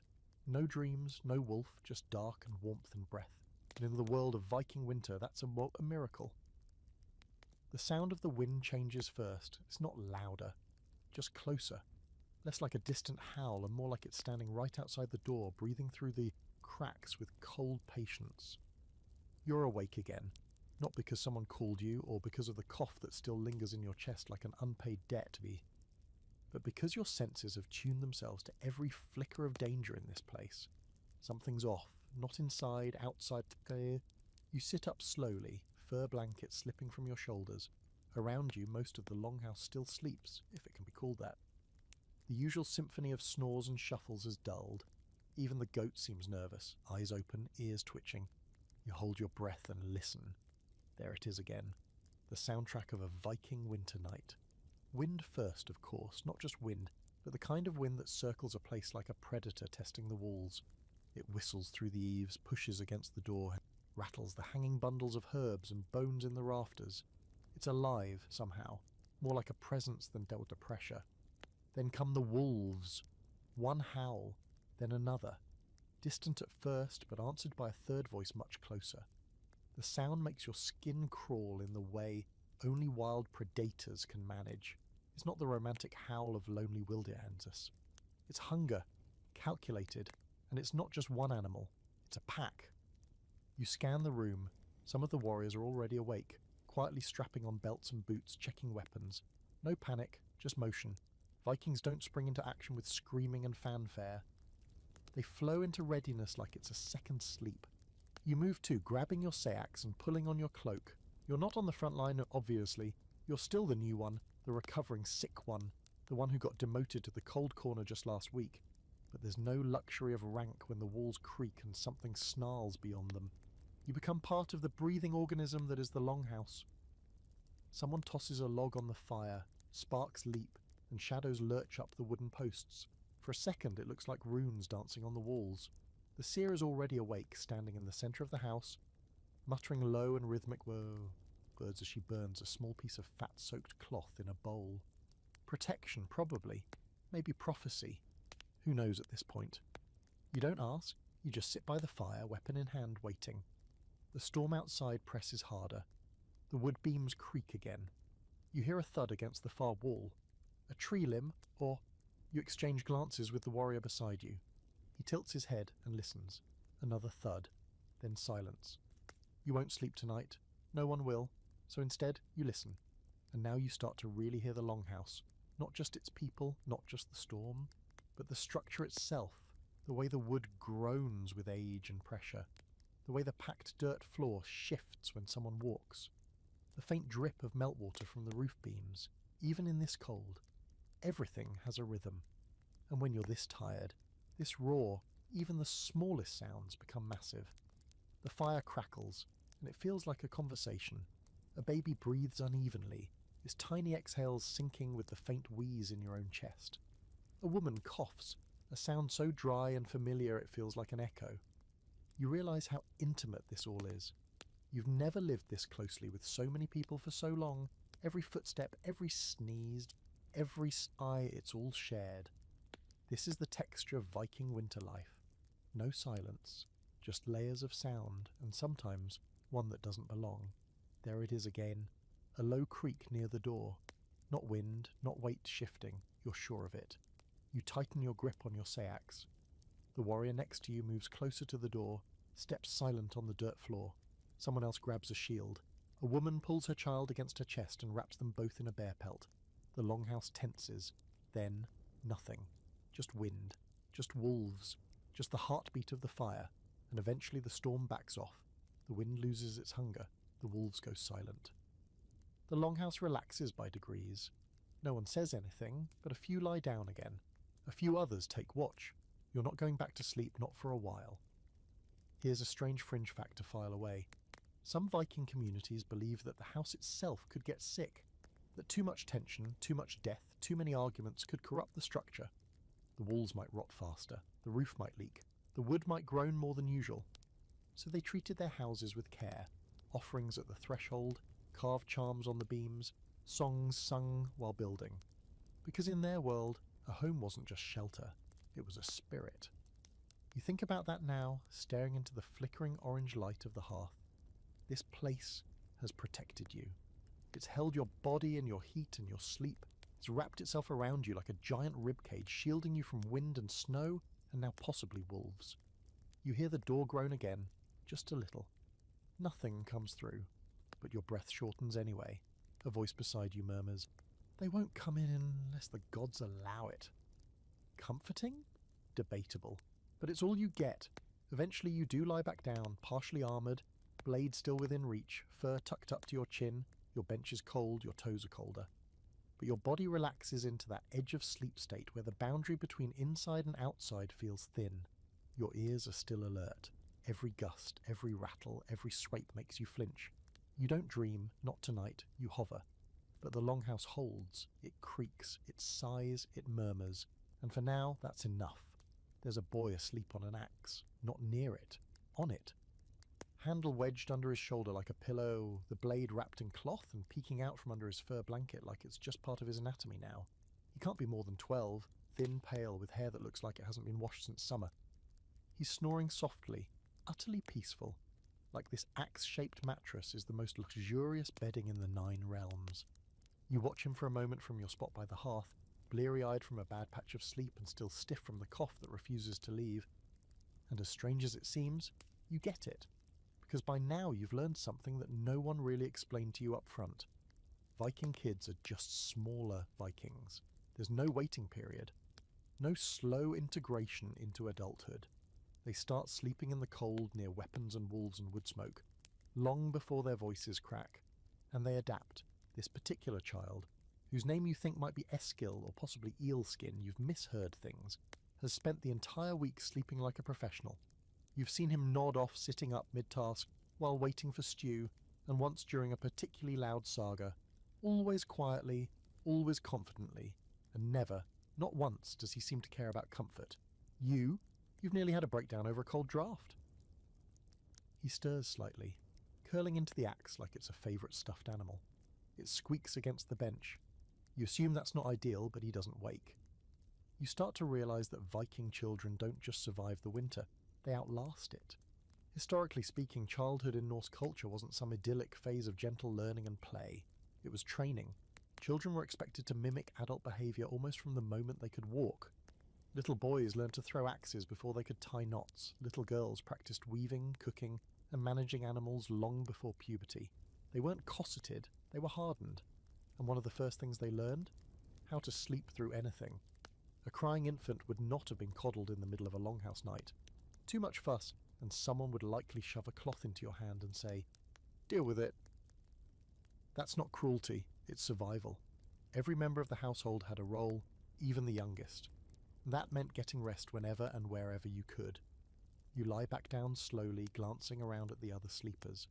Sure enough, another child, a girl, no older than 8, is curled at the foot of her mother's bench, pressed against a fur-cloaked dog. She's practically upside down, feet sticking out at an angle, one boot missing, dead to the world.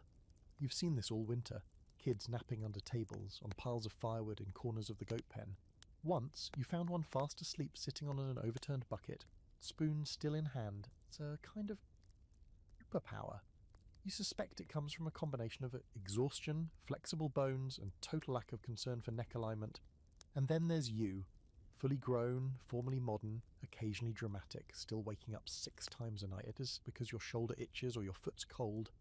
To be fair, you've made progress. You don't panic anymore when your face freezes. You've learned how to trap warm air inside your layers. You've mastered the trick of tucking your hands between your thighs to warm them up in the middle of the night. And you've finally stopped waking up convinced the goats are standing on your chest. Only once was that true. But compared to these children, Amateursville, it's humbling, honestly. You always imagined Vikings as larger-than-life warriors crashing into battle with horned helmets and battle cries. But the real strength starts early, with children learning to sleep in noise, cold and chaos, to wake up and haul firewood, skin fish, or defend the chickens from a fox, all before breakfast. You remember a story someone told at the hearth a few nights back, about a boy who once fell asleep during a sea crossing. He didn't wake up until the ship was docked and the rest of the crew had unloaded every barrel. When someone finally poked him, he looked up, shrugged, and asked if the raid had gone well. They called him Stone Eyes after that, apparently. Whether it was true didn't matter. It was believed. That's how childhood worked here. Half fact, half saga. Your own saga right now involves trying to get back to sleep before the draft from the fire dies down. You're closer to the flames again tonight, thanks to your illness and possibly the healer's quiet influence. You wrap the furs tighter around you, trying to mimic the kid's pose, one arm under your head, one leg crooked to preserve body heat, weapon within reach. It's awkward at first. You're too tall, your shoulder protests, your wrist gets trapped under the weight of your own head. You readjust, exhale sharply, then close your eyes. And for a moment you actually doze off, only for a few minutes, maybe 10, but when you open your eyes again, the fire has shifted. Someone nearby is breathing deeply in the way that this says they're finally resting, and you notice that the boy with the axe is gone. You sit up, he's not far, just over by the woodpile now, curled against a sack of straw. Still asleep, still wrapped around that same axe like it's part of him. You wonder if anyone even moved him, or if he just sleepwalked there and forgot to wake up. You settle again, this time feeling oddly comforted by their presence. These children who've already learned to endure so much. They remind you that the body can adapt, that people are stronger than they look, that you too might one day sleep on an axe handle without waking up screaming. Maybe. For now, you listen to the familiar sounds of the longhouse. The crackle of the fire, the shifting of fur, the occasional snore, the wind softened for the night, no wolves. No groaning rafters, just breathing. So you breathe with them, and you let the sleep come gently this time. You're handed a horn, a drinking horn, curved and polished, filled almost to the brim with something golden and steaming. It smells like fermented apples and despair. Drink, the man says, just that. No smile, no explanation. He walks off before you can ask anything reasonable like what's in it, or will I wake up in a ditch? But you're cold, your bones still ache. And frankly, you'd drink melted boot leather at this point if it helped you sleep. So like every wise decision you've made in this longhouse, you tip your head back and hope for the best. The mead hits you like a small friendly avalanche. It's warm and strong and somehow both sweet and bitter, like honey mixed with wood smoke and old secrets. Your chest floods with heat. Your sinus is clear. You feel your shoulders drop for the first time in hours. The warmth spreads outward, curling into your fingers, your toes, your ears. You exhale, and it comes out as a satisfied groan, which earns you a nod of approval from a nearby elder who clearly respects your inability to pace yourself. Now comes the real question. Will this help you sleep, or crack your mind open like an egg? Because welcome to the ancient Viking tradition of drinking before bed. It turns out our hardy Norse ancestors didn't always approach sleep with the calm precision of a bedtime routine. Sometimes they had help, fermented help, whether it was mead, ale or beer, often made in-house and varying wildly in strength and flavour. Alcohol was a part of daily life. Low-alcohol beer was consumed like water, but stronger stuff?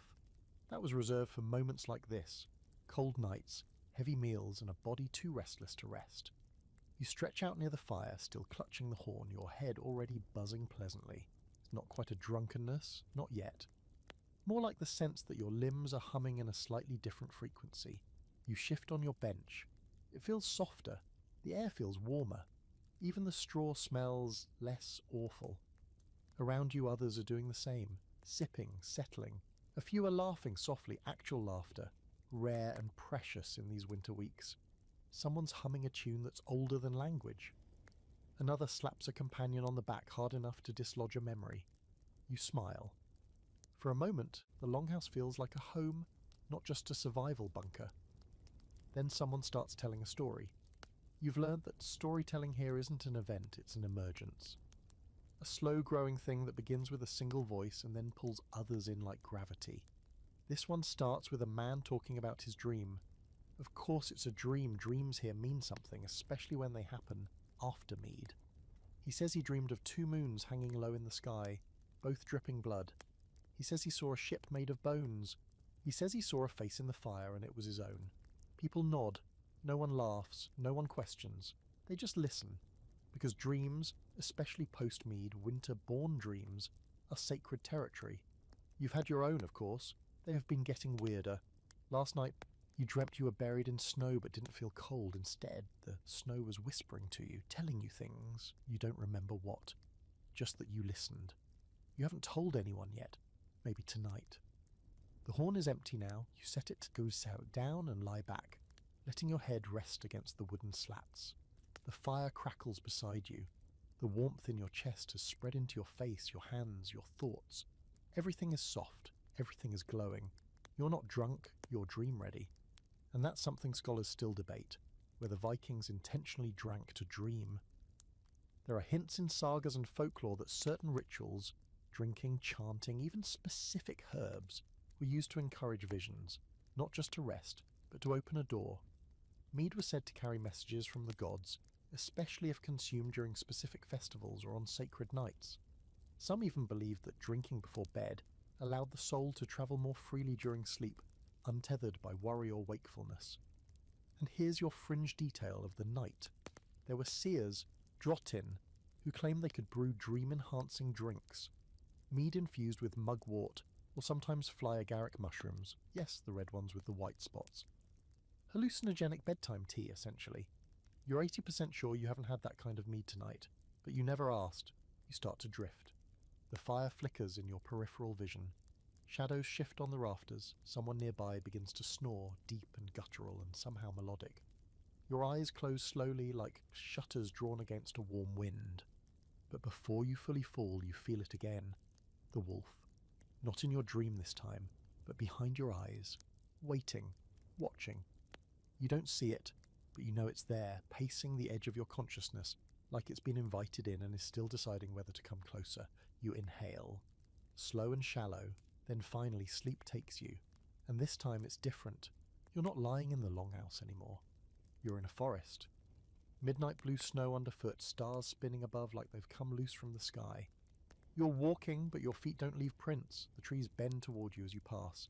The air whispers your name, not harshly, not kindly, just curious. Then the wolf steps into view. Same eyes, same ashish grey fur, only now it speaks. No mouth movement, no growl. Just a voice echoing in your chest. You're learning, it says. You blink. Next time, follow. And just like that, you wake up. The fire's low. The longhouse is quiet. The horn is still by your bench. A drop of golden liquid pooled in the bottom. Your head's clear. Your heart's racing. You lie back down, unsure if you actually slept. But one thing's certain. You'll be drinking again tomorrow. You never meant to stay awake for 3 days. It just happened. First it was the mead dream, then it was the wolf, then it was the unsettling feeling that your dreams might be less dream and more summons. Then the blizzard came back, not as loud this time, but heavier. The kind of cold that creeps under doors even when they're barred, even when the fire's been roaring all day. You tried to sleep, truly. You lay down, you closed your eyes, you listened to the wind sing through the eaves like a dying flute. But sleep didn't come.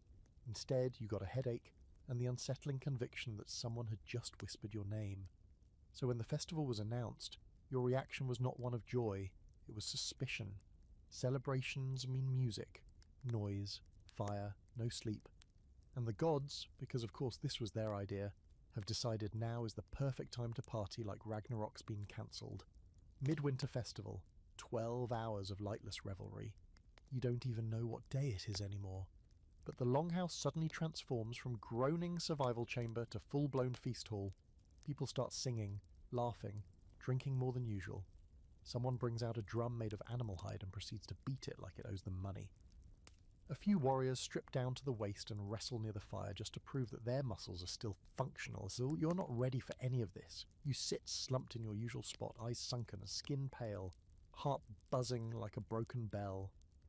Someone hands you food, some sort of baked flatbread with dried berries in it, and you eat it because your body's given up on protesting. Another person offers you mead. You shake your head. They laugh and hand it to you anyway. You drink it. Of course you do. Here's the thing no one tells you about Viking festivals. They are not optional. Everyone participates. Even if you're boy, even if you're exhausted, even if you're reasonably certain the walls are breathing and your socks are plotting against you. To skip a feast would be an insult to the gods, and you've already dodged a few too many rituals for anyone's comfort. You join the circle. You pretend to laugh. You bang your hands on the table in time with the drum. Someone tosses a string of beads onto your lap.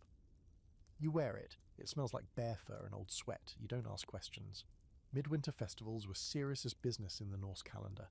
Known by different names across different regions, Jol, Midwinter Blot, or simply the Dark Feast, these celebrations were both a reward and a challenge.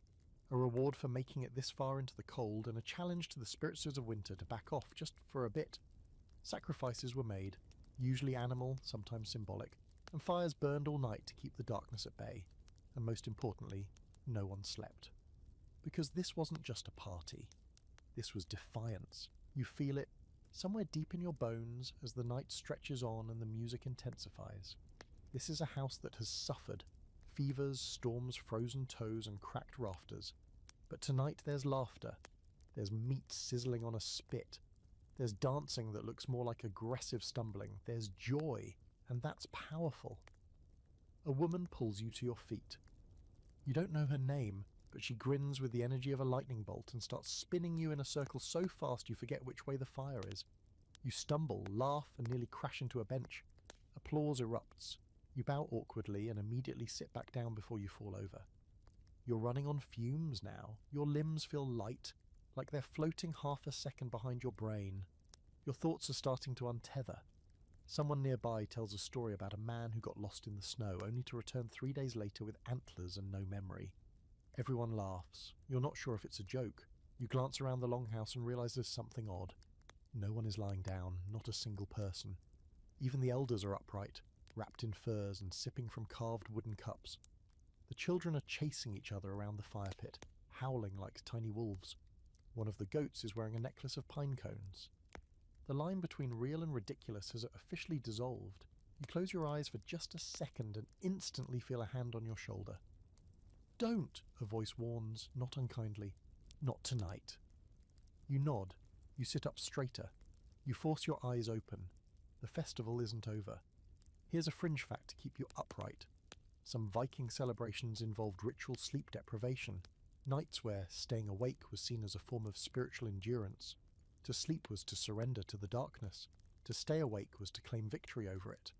Some even believed that dreams on these nights could be dangerous, that spirits wandered more freely, looking for empty minds to enter. You clutch your mead cup a little tighter. Eventually the music slows, the fire dims, people begin to murmur instead of shout. Someone sings a song in a language you don't know, low and soft, and it hushes the longhouse like a lullaby for grown warriors. You lean against the post behind you and exhale. Maybe now, maybe you can sleep now, but instead of lying down, people begin preparing the fire for the second lighting. More logs, more kindling, more flames, because the fire cannot go out, not tonight. It has to burn until dawn, or at least until someone thinks it's dawn. You realize with horror that this party might actually go on forever, and still no one complains. Because everyone understands the point of this. Winter will not win. The cold takes your crops, it freezes your fingers, it steals your dreams and hollows your bones. But for one night you fight back, with music, with dancing, with meat and drink and stubborn joy. You can barely keep your head up now, but you smile, and finally, when the fire reaches its tallest flame, when the singing reaches its final note, when the goat knocks over a cup and no one cares, people begin to sit, then lean, then sprawl. No one officially announces it's over. The longhouse just slows. The celebration collapses into silence. You lie down in the warmest spot you can find, between two sleeping warriors and a girl who's still humming in her sleep, and pull your fur over your face. You're asleep before you even close your eyes. You wake up to the smell of charred pine, and something burning that's definitely not food. The longhouse is hazy, thick with the after scent of celebration, smoke, sweat, and spilled mead cooked onto the floor. The fire, surprisingly, is still going. A low and stubborn thing, its embers glowing in a bed of ash like forgotten coals in a dying forge. You're warm, but it's the strange warmth that comes after too much mead, too little sleep, and a night of questionable decisions involving pinecone jewellery and shouting at the rafters.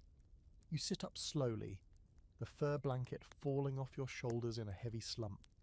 The room is still half asleep. People are scattered like fallen soldiers, curled on benches, slumped against beams, one man wrapped in his own cloak like a burrito with legs. A goat is standing on a stool for no reason at all, chewing solemnly on a scrap of someone's tunic.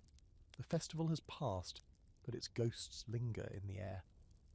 You rub your eyes and try to remember how many days it's been since you last slept properly. Real sleep, the kind with silence, The kind without a drum in your ear or someone singing in Old Norse about Thor's unfortunate romance with a tree. Today, though, today is about recovery and runes. You notice them first on your bench. Someone carved a small spiral into the wood while you slept. It's fresh, chips of wood still clinging to the groove. You reach out and trace it with your finger. It's not decorative, not casual. This was deliberate. You sit back, blinking, as your still mead-drenched brain catches up. Because of course, after the festival, after a night of fire and feasting, it's tradition to protect the longhouse against what may have entered during the celebration. And that means runes. Sleep runes, protection runes, purification marks, whatever you want to call them. But they're not for show. In Norse belief, the boundary between this world and the unseen grows thin during festivals and solstices. Spirits drift, dreams leak into reality. Good or bad, you never really know what came into the house with the mead, and it's best not to take chances. So when the music fades and the fire settles, the carving begins. You look around and realise they're everywhere. Along the beams, scratched into the ends of the benches, pressed into soot on the hearthstones. Some are familiar shapes, lines and angles. Others are strange, swirling, half-drawn, like the person carving them wasn't entirely awake. You see one near the doorway that looks like a face, not human, too long, too knowing. You're not the only one noticing. The seer is already awake, of course, walking slowly through the house with a bowl of ash in one hand and a charred stick in the other.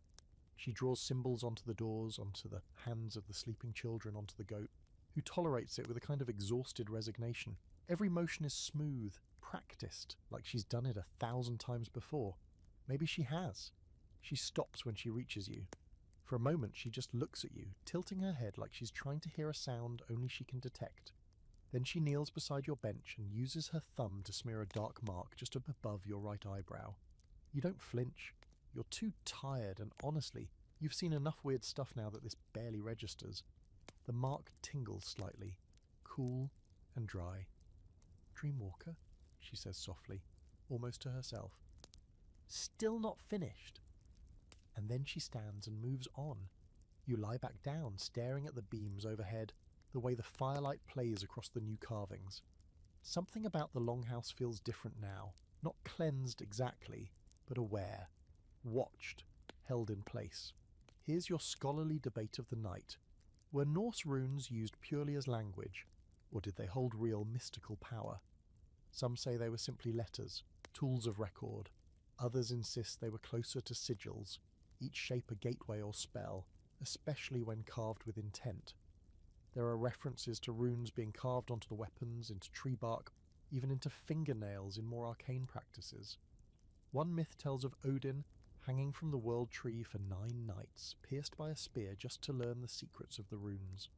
9 nights. You've barely survived 3 of poor sleep and half-baked dreams, and you already feel like you've aged 20 years. But something's shifted in you. You feel it in your chest. What's it? A subtle weight, like a stone pressed into your sternum. Your dreams have been growing bolder. The wolf has come more often now, with eyes that follow you even after waking. The herbs in your pouch, the ones the seer gave you, now smell stronger, like the scent has ripened. You haven't opened it. Not yet. You're still not sure you want to know what's inside, but you start to get the sense that all this, the runes, the dreams, the wolf, it's not just folklore. It's your path now, whether you asked for it or not. A warrior sits beside you, bleary-eyed and grunting as he stretches his shoulders. He sees you staring at the carvings and grins. "Dreams got you too?" he asks, voice rough from smoke and mead. You nod. He shrugs, takes a sip from a water skin and mutters, "Better than being ignored." Then he lies down again and is snoring within seconds. You stay sitting, feeling the edges of the longhouse come back into focus. The way the rafters arch like ribs above you, the way the carved runes catch the firelight, glowing just slightly brighter than the wood around them.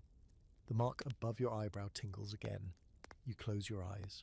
And this time, when you fall asleep, you don't fight it. You step into it. You dream the longhouse is upside down. Not falling, not broken, just flipped. Rafters sunk into the earth like roots. Fire hanging above like a sun nailed to the sky. The people sleep on the ceiling beams, wrapped in fur and straw, swaying gently like cocooned bats. No one seems to mind. It's just the way things are. You walk among them, barefoot on the underside of the floorboards, trying not to fall up. The wolf is here again, waiting in the doorway, or what used to be the doorway, now a kind of jagged hole floating in the middle of the air. It's crouched, not aggressive, just expectant, as if you're late, as if it's been watching you wander through your dreams, waiting for you to wake up within them.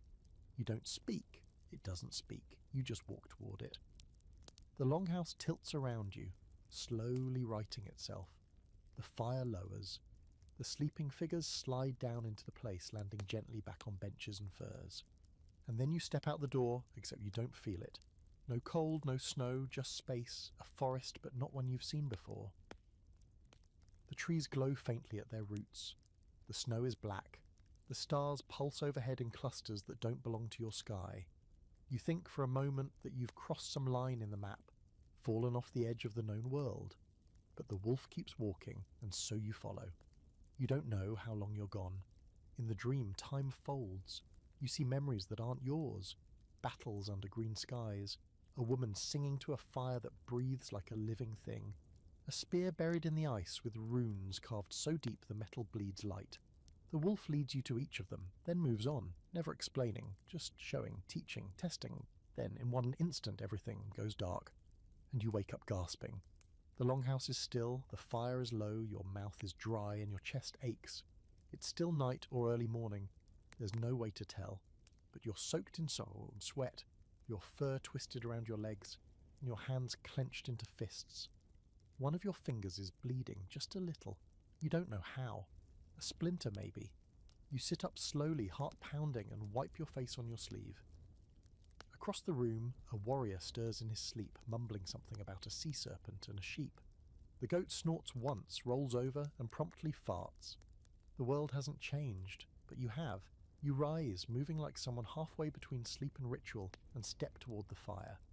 The ashes shift under your feet.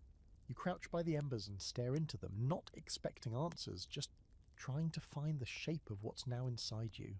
The seer is there, of course, sitting in the shadows like she's been waiting for you since the dream began. She doesn't look surprised to see you. She nods once, her eyes reflecting the firelight like animal glass. You went deeper, she says, not asking. Stating. You nod. What did you see? You open your mouth to answer, and realize you don't have words for it. None that make sense. You saw something beneath memory, not just your own, but someone else's. Ancestors. Goddards, you're not sure. She seems to understand anyway. You're not the only one, she adds. Midwinter opens more than doors. It opens selves. You stare at the embers. They crackle once, and a tiny spark leaps free, dying mid-air. Here's your historical route for the night. Viking cultures deeply valued dreams, not as random images, but as messages from the spirit world. In sagas, dreams often predicted death, victory, or omens. Dream seers, called drama vita, were respected and feared.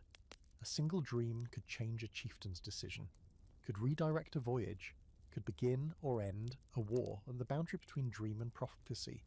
Thin, belief that during deep winter, when the veil between worlds grew weakest, dreams could be used like roads. If you were brave or foolish, you could walk those roads, not just as visions, but as visits. The old stories call them soul journeys. A part of you leaves.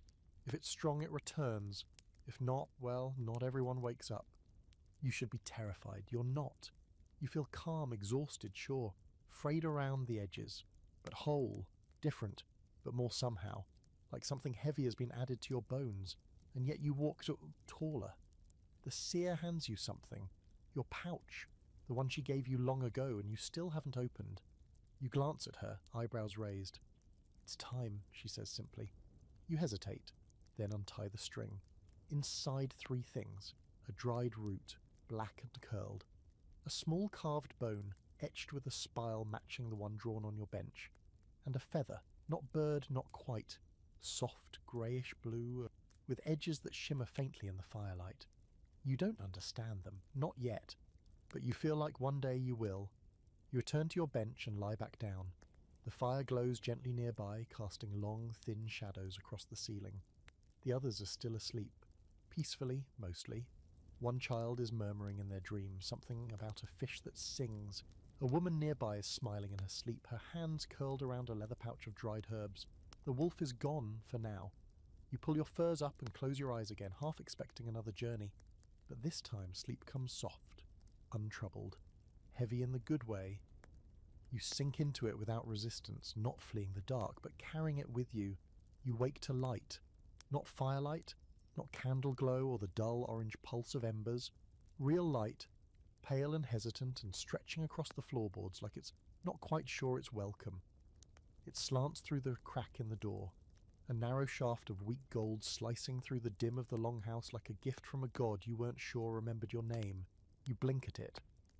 Everyone else is still asleep. The fire's down to a lazy heap of coals.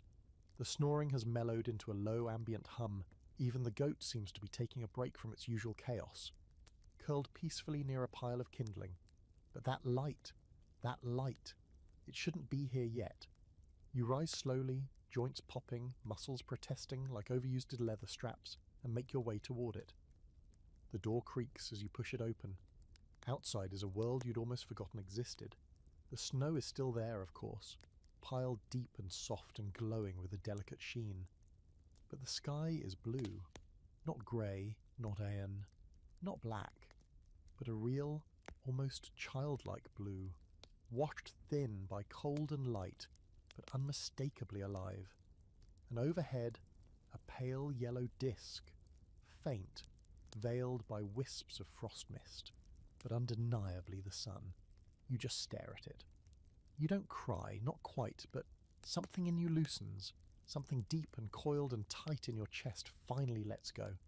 The sun hasn't returned, not fully, but it's making the effort. It's trying, and that's enough. Behind you the longhouse stirs, not because of the light, but because of you. Your movement, the change in the air, you hear it ripple through the room. A shift in breathing, a flutter of blankets, a muttered curse as someone sits up too fast. Then footsteps. Someone else joins you at the doorway, then another. Then 3 more. Before long, there's a small crowd of sleep-puffed warriors and children and elders standing in the entrance like a half-dressed congregation, all staring at the sky in silence. No one says anything. Not at first. Then a woman behind you mutters, "She came back." You don't ask who she means. You know, the sun.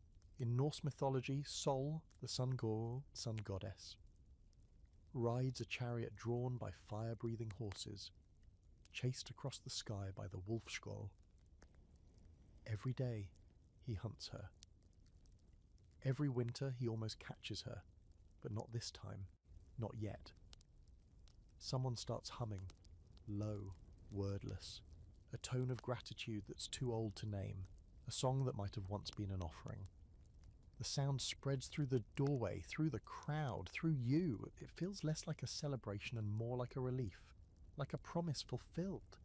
Because in the darkest parts of winter you don't believe in warmth. You remember it, like a dream. You hope it comes back, but you never expect it. And now, here it is, just a sliver, just a breath, but real. The longhouse responds accordingly. Blankets are pulled down from windows, straw is swept aside, wet clothes are laid out on benches to soak in the light. The seer opens every single pouch of herbs she owns and lays them out like a ritual, muttering something about charging them while the sun lasts. Even the crankiest elder manages to smile through cracked lips and a missing tooth. You'd think this brief sunlight would make people rest more, sleep deeper, relax. It does the opposite. Today becomes a frenzy of motion. Everyone's up, everyone's doing. After weeks, months of slow survival, the sunlight acts like a stimulant. Boots are repaired, swords polished, furs beaten clean of dust and dreams. Someone starts rethatching a leak in the roof that hasn't been dry since you arrived. A girl starts mending a fishing net even though the nearest open water is still buried under ice.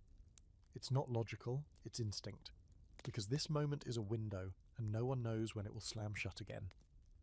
Historically, brief sunlight during midwinter was treated like sacred opportunity. In some regions of Scandinavia, families would drag sick members outside to catch sun for even just a minute. Homes were aired, doors thrown open, runes carved into lintels. Even animals were herded into the light, not for warmth, but for cleansing. Sunlight was a medicine, a god, a guest that needed honouring. You find yourself outside by mid-morning, working with 2 others to stack firewood that had been buried under snow. Your fingers are stiff, but the light on your back makes it bearable. You're not talking much, none of you are, but the silence is good today, not heavy like before, just focused.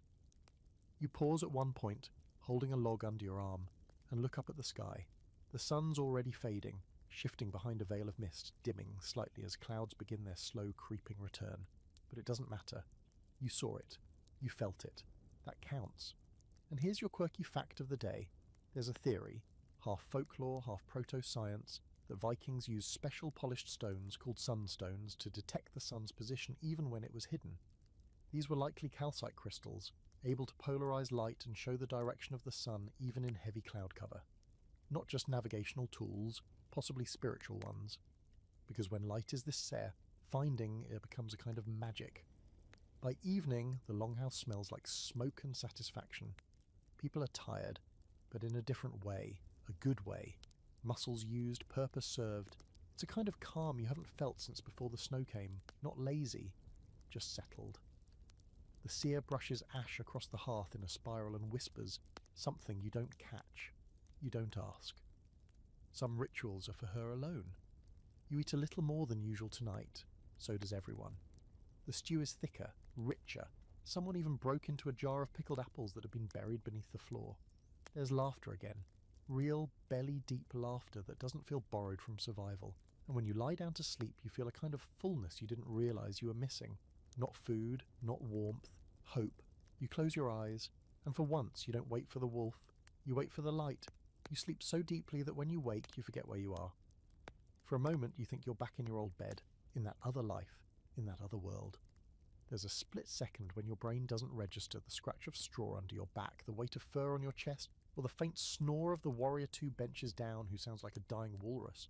But then you roll over, and your elbow slams into wood, and a bit of soot falls from the ceiling and lands on your face. And, ah yes, the longhouse, still here, still cold, but a manageable cold now. Familiar cold. The kind that lives in your bones like an old friend with bad jokes and rough hugs. And as you sit up, rubbing sleep from your eyes, you realize something else. The cough is finally gone. Your lungs are still sore, sure. You've still got that tightness when you breathe too deep, but the hacking, the waking in the night, gasping for air, the awful taste of smoke and sickness crawling up your throat, that's all faded. Your body is healing, slowly, like everything else in winter, but healing nonetheless. You're not alone in your recovery. Around you, others are stretching, groaning, waking from dreams they won't remember, but will still shape the way they walk today. The fire's already been stoked, probably by someone older and more responsible than you, and the smell of morning broth wafts through the air, thick with roots and whatever dried meat they had left in the jar. It smells like another day survived. You've lost count of them, honestly. You know it's still deep winter, maybe mid-February now, or whatever the Vikings called it. Some calendars mark this as the time of Goa, the final stubborn gasp of winter before the slow inhale of spring. But there's no true sense of time here, not in the modern sense. The days blend together like smoke trails in wind. And maybe that's the point. You stretch and roll your shoulders, surprised at how stiff you are, not just from the cold, but from use. The kind of aches you get when your body has actually done something, hauled wood, scrubbed furs, patched a leaking roof with moss and a prayer. You're no longer just an observer in this place, you've become part of the rhythm, a cog in the ancient machine. Someone tosses a boot at your feet. You look up and see the younger boy, Eskil or Eelskin, still unclear, grinning at you with half his teeth missing. You promised to help with the sled today, Bo, he says, already pulling on his own boots. Unless you're still soft. You smirk, because apparently you've also gained a reputation for sarcasm and partial reliability. So you eat a little, drink something warm that tastes like fermented cabbage, and might be, and head out with the others. Today's task, dragging heavy things across snow and ice. You help load the sled with logs and buckets of thawed water and a bag of grain that smells like it's been through 3 wars. Then, side by side with 2 grunting warriors and the boy who never shuts up, you begin the slow, grueling drag through the snowpack. It's surprisingly loud out here. Not because of people, no one talks once the work starts, but because of the snow itself. It squeaks under your boots, cracks under the sled runners. The air feels dense, like you're walking through sound. You don't get the stillness you expect from the wilderness. You get texture, layers of frost and breath, and the distant call of crows. You pause halfway through the hall to catch your breath. The sled is stuck in a rut. The grain sack has torn slightly. and the boy is now dramatically pretending he has frostbite and will soon perish nobly. "Just leave me here," he says, flopping backward into a snowbank. "Tell my story." You flick snow at him with your boot. "I'll tell them you died whimpering." He sits up, grinning. "Good. That'll make it more dramatic." Here's your offbeat fact of the day. Some Norse communities had snow games designed around the harsh weather. Competitive sledding, snow wrestling, and mock duels. Children were encouraged to play outside in brutal conditions, partly for fun, mostly for hardening. Laughter and suffering weren't mutually exclusive in Viking childhood. In fact, they often came bundled together like bad stew and old jokes. You finally get the sled moving again, and by the time you return to the longhouse, your hands are raw, your legs burn, and your face is flushed with more than just cold. You feel alive. There's something healing about the labour, something clean. You return inside not as a husk of exhaustion, but as someone whose body finally remembers what it's supposed to do. Move, sweat, strain and recover. Back inside, the longhouse is warmer than usual.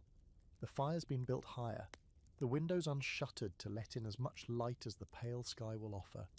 People are cooking again, something thicker than broth this time. Actual meat stew. You don't ask what kind. You've learnt that's not a productive question. You sit by the hearth, furs draped around your shoulders, muscles humming with fatigue. And you realise something strange. You don't want to sleep. Not out of anxiety. Not from overstimulation or drafts or dreams or wolves. You're just not tired. Your body is sore, your brain pleasantly slow, and your stomach full.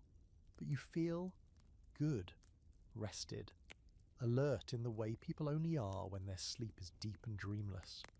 You lean back, watching smoke curl toward the rafters, and listen. There's conversation now. Laughter, the clink of bowls, the sound of someone tuning a small harp in the corner, with all the focus of a man sharpening a blade. There's no fear in the longhouse tonight, no edge, just life. And you realise, winter is no longer the enemy. It's still hard, still cold, still one long breath held between dusk and dawn, but it's not pressing down on you anymore. It's around you. You've adapted, grown calloused where you used to be soft, learned to sleep in the noise, to wake in the cold, to find comfort in discomfort. You lie down eventually, not because you need to escape, but because you're ready. You settle into your bench, adjust your furs just so, and close your eyes without fear. And in the quiet, just before sleep takes you, you hear a sound, a distant howl. Not threatening, not close, just a reminder. The wolf is still out there, and now you're ready. You dream of the sea, not the icy, choppy waves of northern winter, but something older, deeper.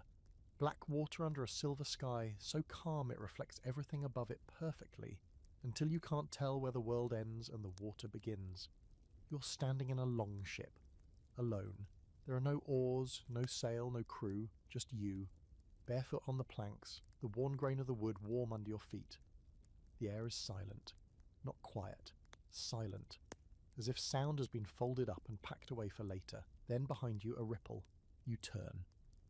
The wolf is standing at the back of the boat. It doesn't growl, doesn't blink. Its eyes glow faintly like coals banked for the night. Then it walks forward, each paw step impossibly light, until it's directly in front of you. Close enough to touch, but you don't. Instead, it leans forward and gently presses its forehead to yours, and everything falls away. You wake up gasping. It's the middle of the night again, or early morning, judging by the faint bluish light bleeding through the slats. But something's different. You're different. You feel it the way people feel pressure before a storm. Something inside you has shifted. You sit up and touch your face, half expecting to find fur or salt, or a rune burned into your skin, but there's nothing, just warmth, lingering, steady, not from the fire, from you. The longhouse is quiet, still.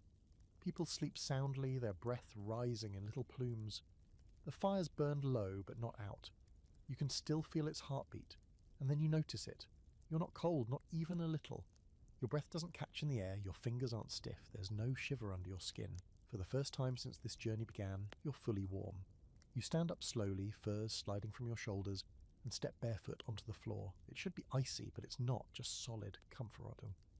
Like the longhouse is no longer resisting you, but holding you, accepting you. You move toward the centre, toward the hearth. You don't know why, you just do. And that's when you see it. In the ash drawn by someone or something is a set of tracks. Paw prints, wolf, not large, not dramatic, just faint imprints in the ash, crossing from one side of the fire to the other. You look down at them, and for a moment your breath catches. They weren't here before. You would have seen, felt, someone would have. You look around, no one stirs. Then you notice the pouch again, the one the seer gave you. It's sitting beside the hearth now. Not where you left it open, the feather is gone, you kneel. Something in you says not to speak, not to break the silence. So you don't. You just touch the edge of one of the paw prints and press your hand into the ash nearby. It's warm. Here's your historical hook for tonight.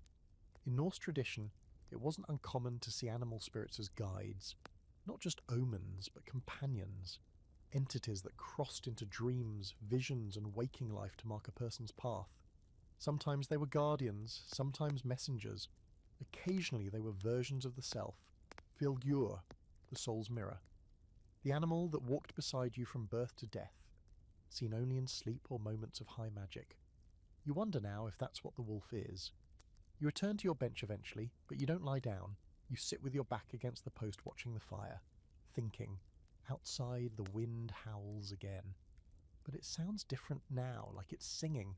Not calling, not chasing, just moving. You let it lull you. Let the rhythm of sleep take you again. And when you close your eyes, you're back in the longship. Only this time it's full. Not with people, not with noise, but with presence. Runes carved into the railing, furs piled near the bow, a lantern burning low on the mast. And you? You're rowing, no wind, no waves, just stillness and motion, impossibly coexisting. You don't ask where you're going. You already know. You're headed for the mountain, the one you saw in your second dream, the one so tall it pierced the moon. You never thought you'd return to it, but here it is again. Rising in the distance, cloaked in clouds, you don't question how you're rowing across sky-coloured water toward a peak made of smoke and memory. That's not how this works. You've accepted the rules of this world now. The wolf walks beside you again, no longer leading, now walking with you, a companion. You wake again later, this time, with your head on your knees and your hands folded in your lap. The longhouse is coming back to life around you. Fire being fed, people stretching, the usual coughs, grumbles and muttered complaints about goats. And you feel ready for what you don't know, but the fear's gone. The cold isn't hunting you anymore. It's part of the world you've learned to inhabit. A chapter, not a curse. You stand. The others nod at you like you've always been here. Like you're one of them. And maybe you are. For now, it begins with a crow. Not the usual morning call, a scratchy crayak from the rafters, or a lazy flap of wings above the tree line, but a single note, sharp and deliberate, cutting through the longhouse like a blade through snow. You hear it before you open your eyes. It's close, too close. When you finally sit up, the crow is sitting directly in the open doorway, just sitting there, watching. Its feathers glisten wet and black as pitch. It tilts its head once, slowly, and lets out another caw. Not loud, not panicked, just a punctuation mark, a full stop, an announcement. You glance around. A few others have heard it too. The boy, Eskil, definitely Eskil now, is already squinting at the bird like it owes him an apology. The seer, sitting near the hearth, nods once and mutters, "That'll be the one." Then she rises and starts packing herbs into her satchel. No one tells you what's happening. They don't have to. You already feel it. Something is ending, and something else is beginning. It's not just the weather, though the air has changed. It's warmer today, subtly. The kind of warmth that doesn't show itself in the sky, but in the earth. In the way the frost breaks easier underfoot. In how the ice on the water bucket near the door isn't solid this morning, but slushy. But that's not all. It's in you too. You move differently now. Slow, yes, but not from fatigue, from certainty. Every action feels deliberate. Every breath carries weight. You've stopped flinching at the cold. You no longer sleep with your knife clutched in your palm. You've grown used to the rhythm of the house and the voices, the creaks, the goats, the smoke, and today, somehow, you know it's time. You roll up your bedding. You help sweep the floors. You eat your stew. You even make one final trip to the woodpile without complaint. No one says, "You're leaving today," but everyone acts like it. The longhouse, once so strange, has become a living thing to you, and that thing is gently nudging you out. There's no ceremony, no feast, no carved horn to send you off. Just nods, handshakes, A piece of dried meat slipped into your hand by a quiet child who never spoke your name, but always sat near you at night. The seer stops you before you reach the door. She presses something into your palm, the carved bone from your dream pouch, now strung on the length of leather. Around the spiral rune, someone has etched new marks, tiny scratches you don't recognize, but they hum when you touch them. You look at her. What does it mean? And you ask finally. She shrugs. It means you're not done. Fair enough. You tie it around your neck. As you step outside, the crow lifts off the threshold and glides into the trees. You don't follow it. Not yet. Instead, you turn back one last time. The longhouse stands quiet and solid in the snow, smoke curling from the roof, sunlight spilling across the entrance like a blessing. You remember your first night inside, how impossibly dark it felt, how foreign the cells, how close death seemed, wrapped in every draught. You remember the straw that poked your ribs, the coughing that shook your chest, the wolf, and now you're here, warm and standing and ready. You walk. Not fast, not slow, just forward. The snow isn't as deep as it was weeks ago. The sun still hides, but the light it casts is different now, softer, more honest. You can feel the shift, the turn, the edge of winter, finally showing its back. And here's your final quirky fact of the night. Norse mythology told of a cycle, not an end. Ragnarok wasn't the apocalypse, it was a reset. After the world burned, after the gods fell, after the wolf devoured the sun, the earth would rise again. Green, warm, fertile. 2 humans would survive, hidden in the roots of the world tree, and they would walk into the new dawn together. You wonder now, if that's what you've done, survived a small Ragnarok of your own. You walk past the trees where the wind once howled like death, past the place where you first heard wolves, past the icy stream where you dunked your frozen fingers and thought you'd never last a week. And still you keep walking, not away from something, but towards something else. You don't know where the path leads yet, but you know how to sleep through winter now. You know how to wake in darkness and not be afraid. You know how to hear a wolf's voice and listen. Eventually the wind picks up behind you, gentle, brushing your back like a farewell hand. The sky brightens just a little, and the crow circles overhead once before disappearing beyond the trees. You keep walking, and the world, quiet and wide, walks with you. So here you are, back in bed, your own bed probably, surrounded by familiar shapes and sounds. The hum of an appliance somewhere in the distance, maybe the gentle whirl of a fan or the low purr of traffic far off like an echo from another life. You're warm, safe. The darkness around you isn't threatening, it's restful. And if you listen closely, maybe you can still hear it.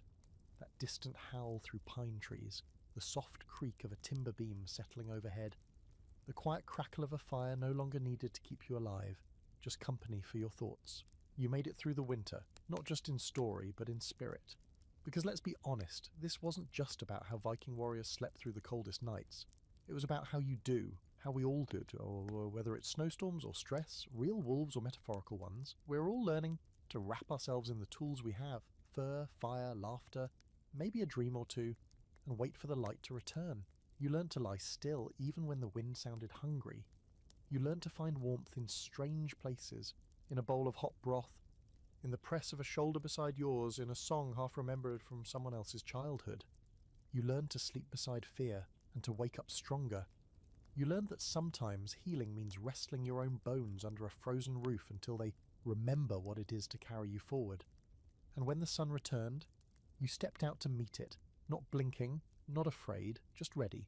So yeah, maybe you didn't survive Ragnarok, maybe you didn't carve runes into your sword or talk to a wolf in your sleep, but you stayed, you breathed, you waited, you listened, and now the world turns back toward the light. So go ahead, breathe out.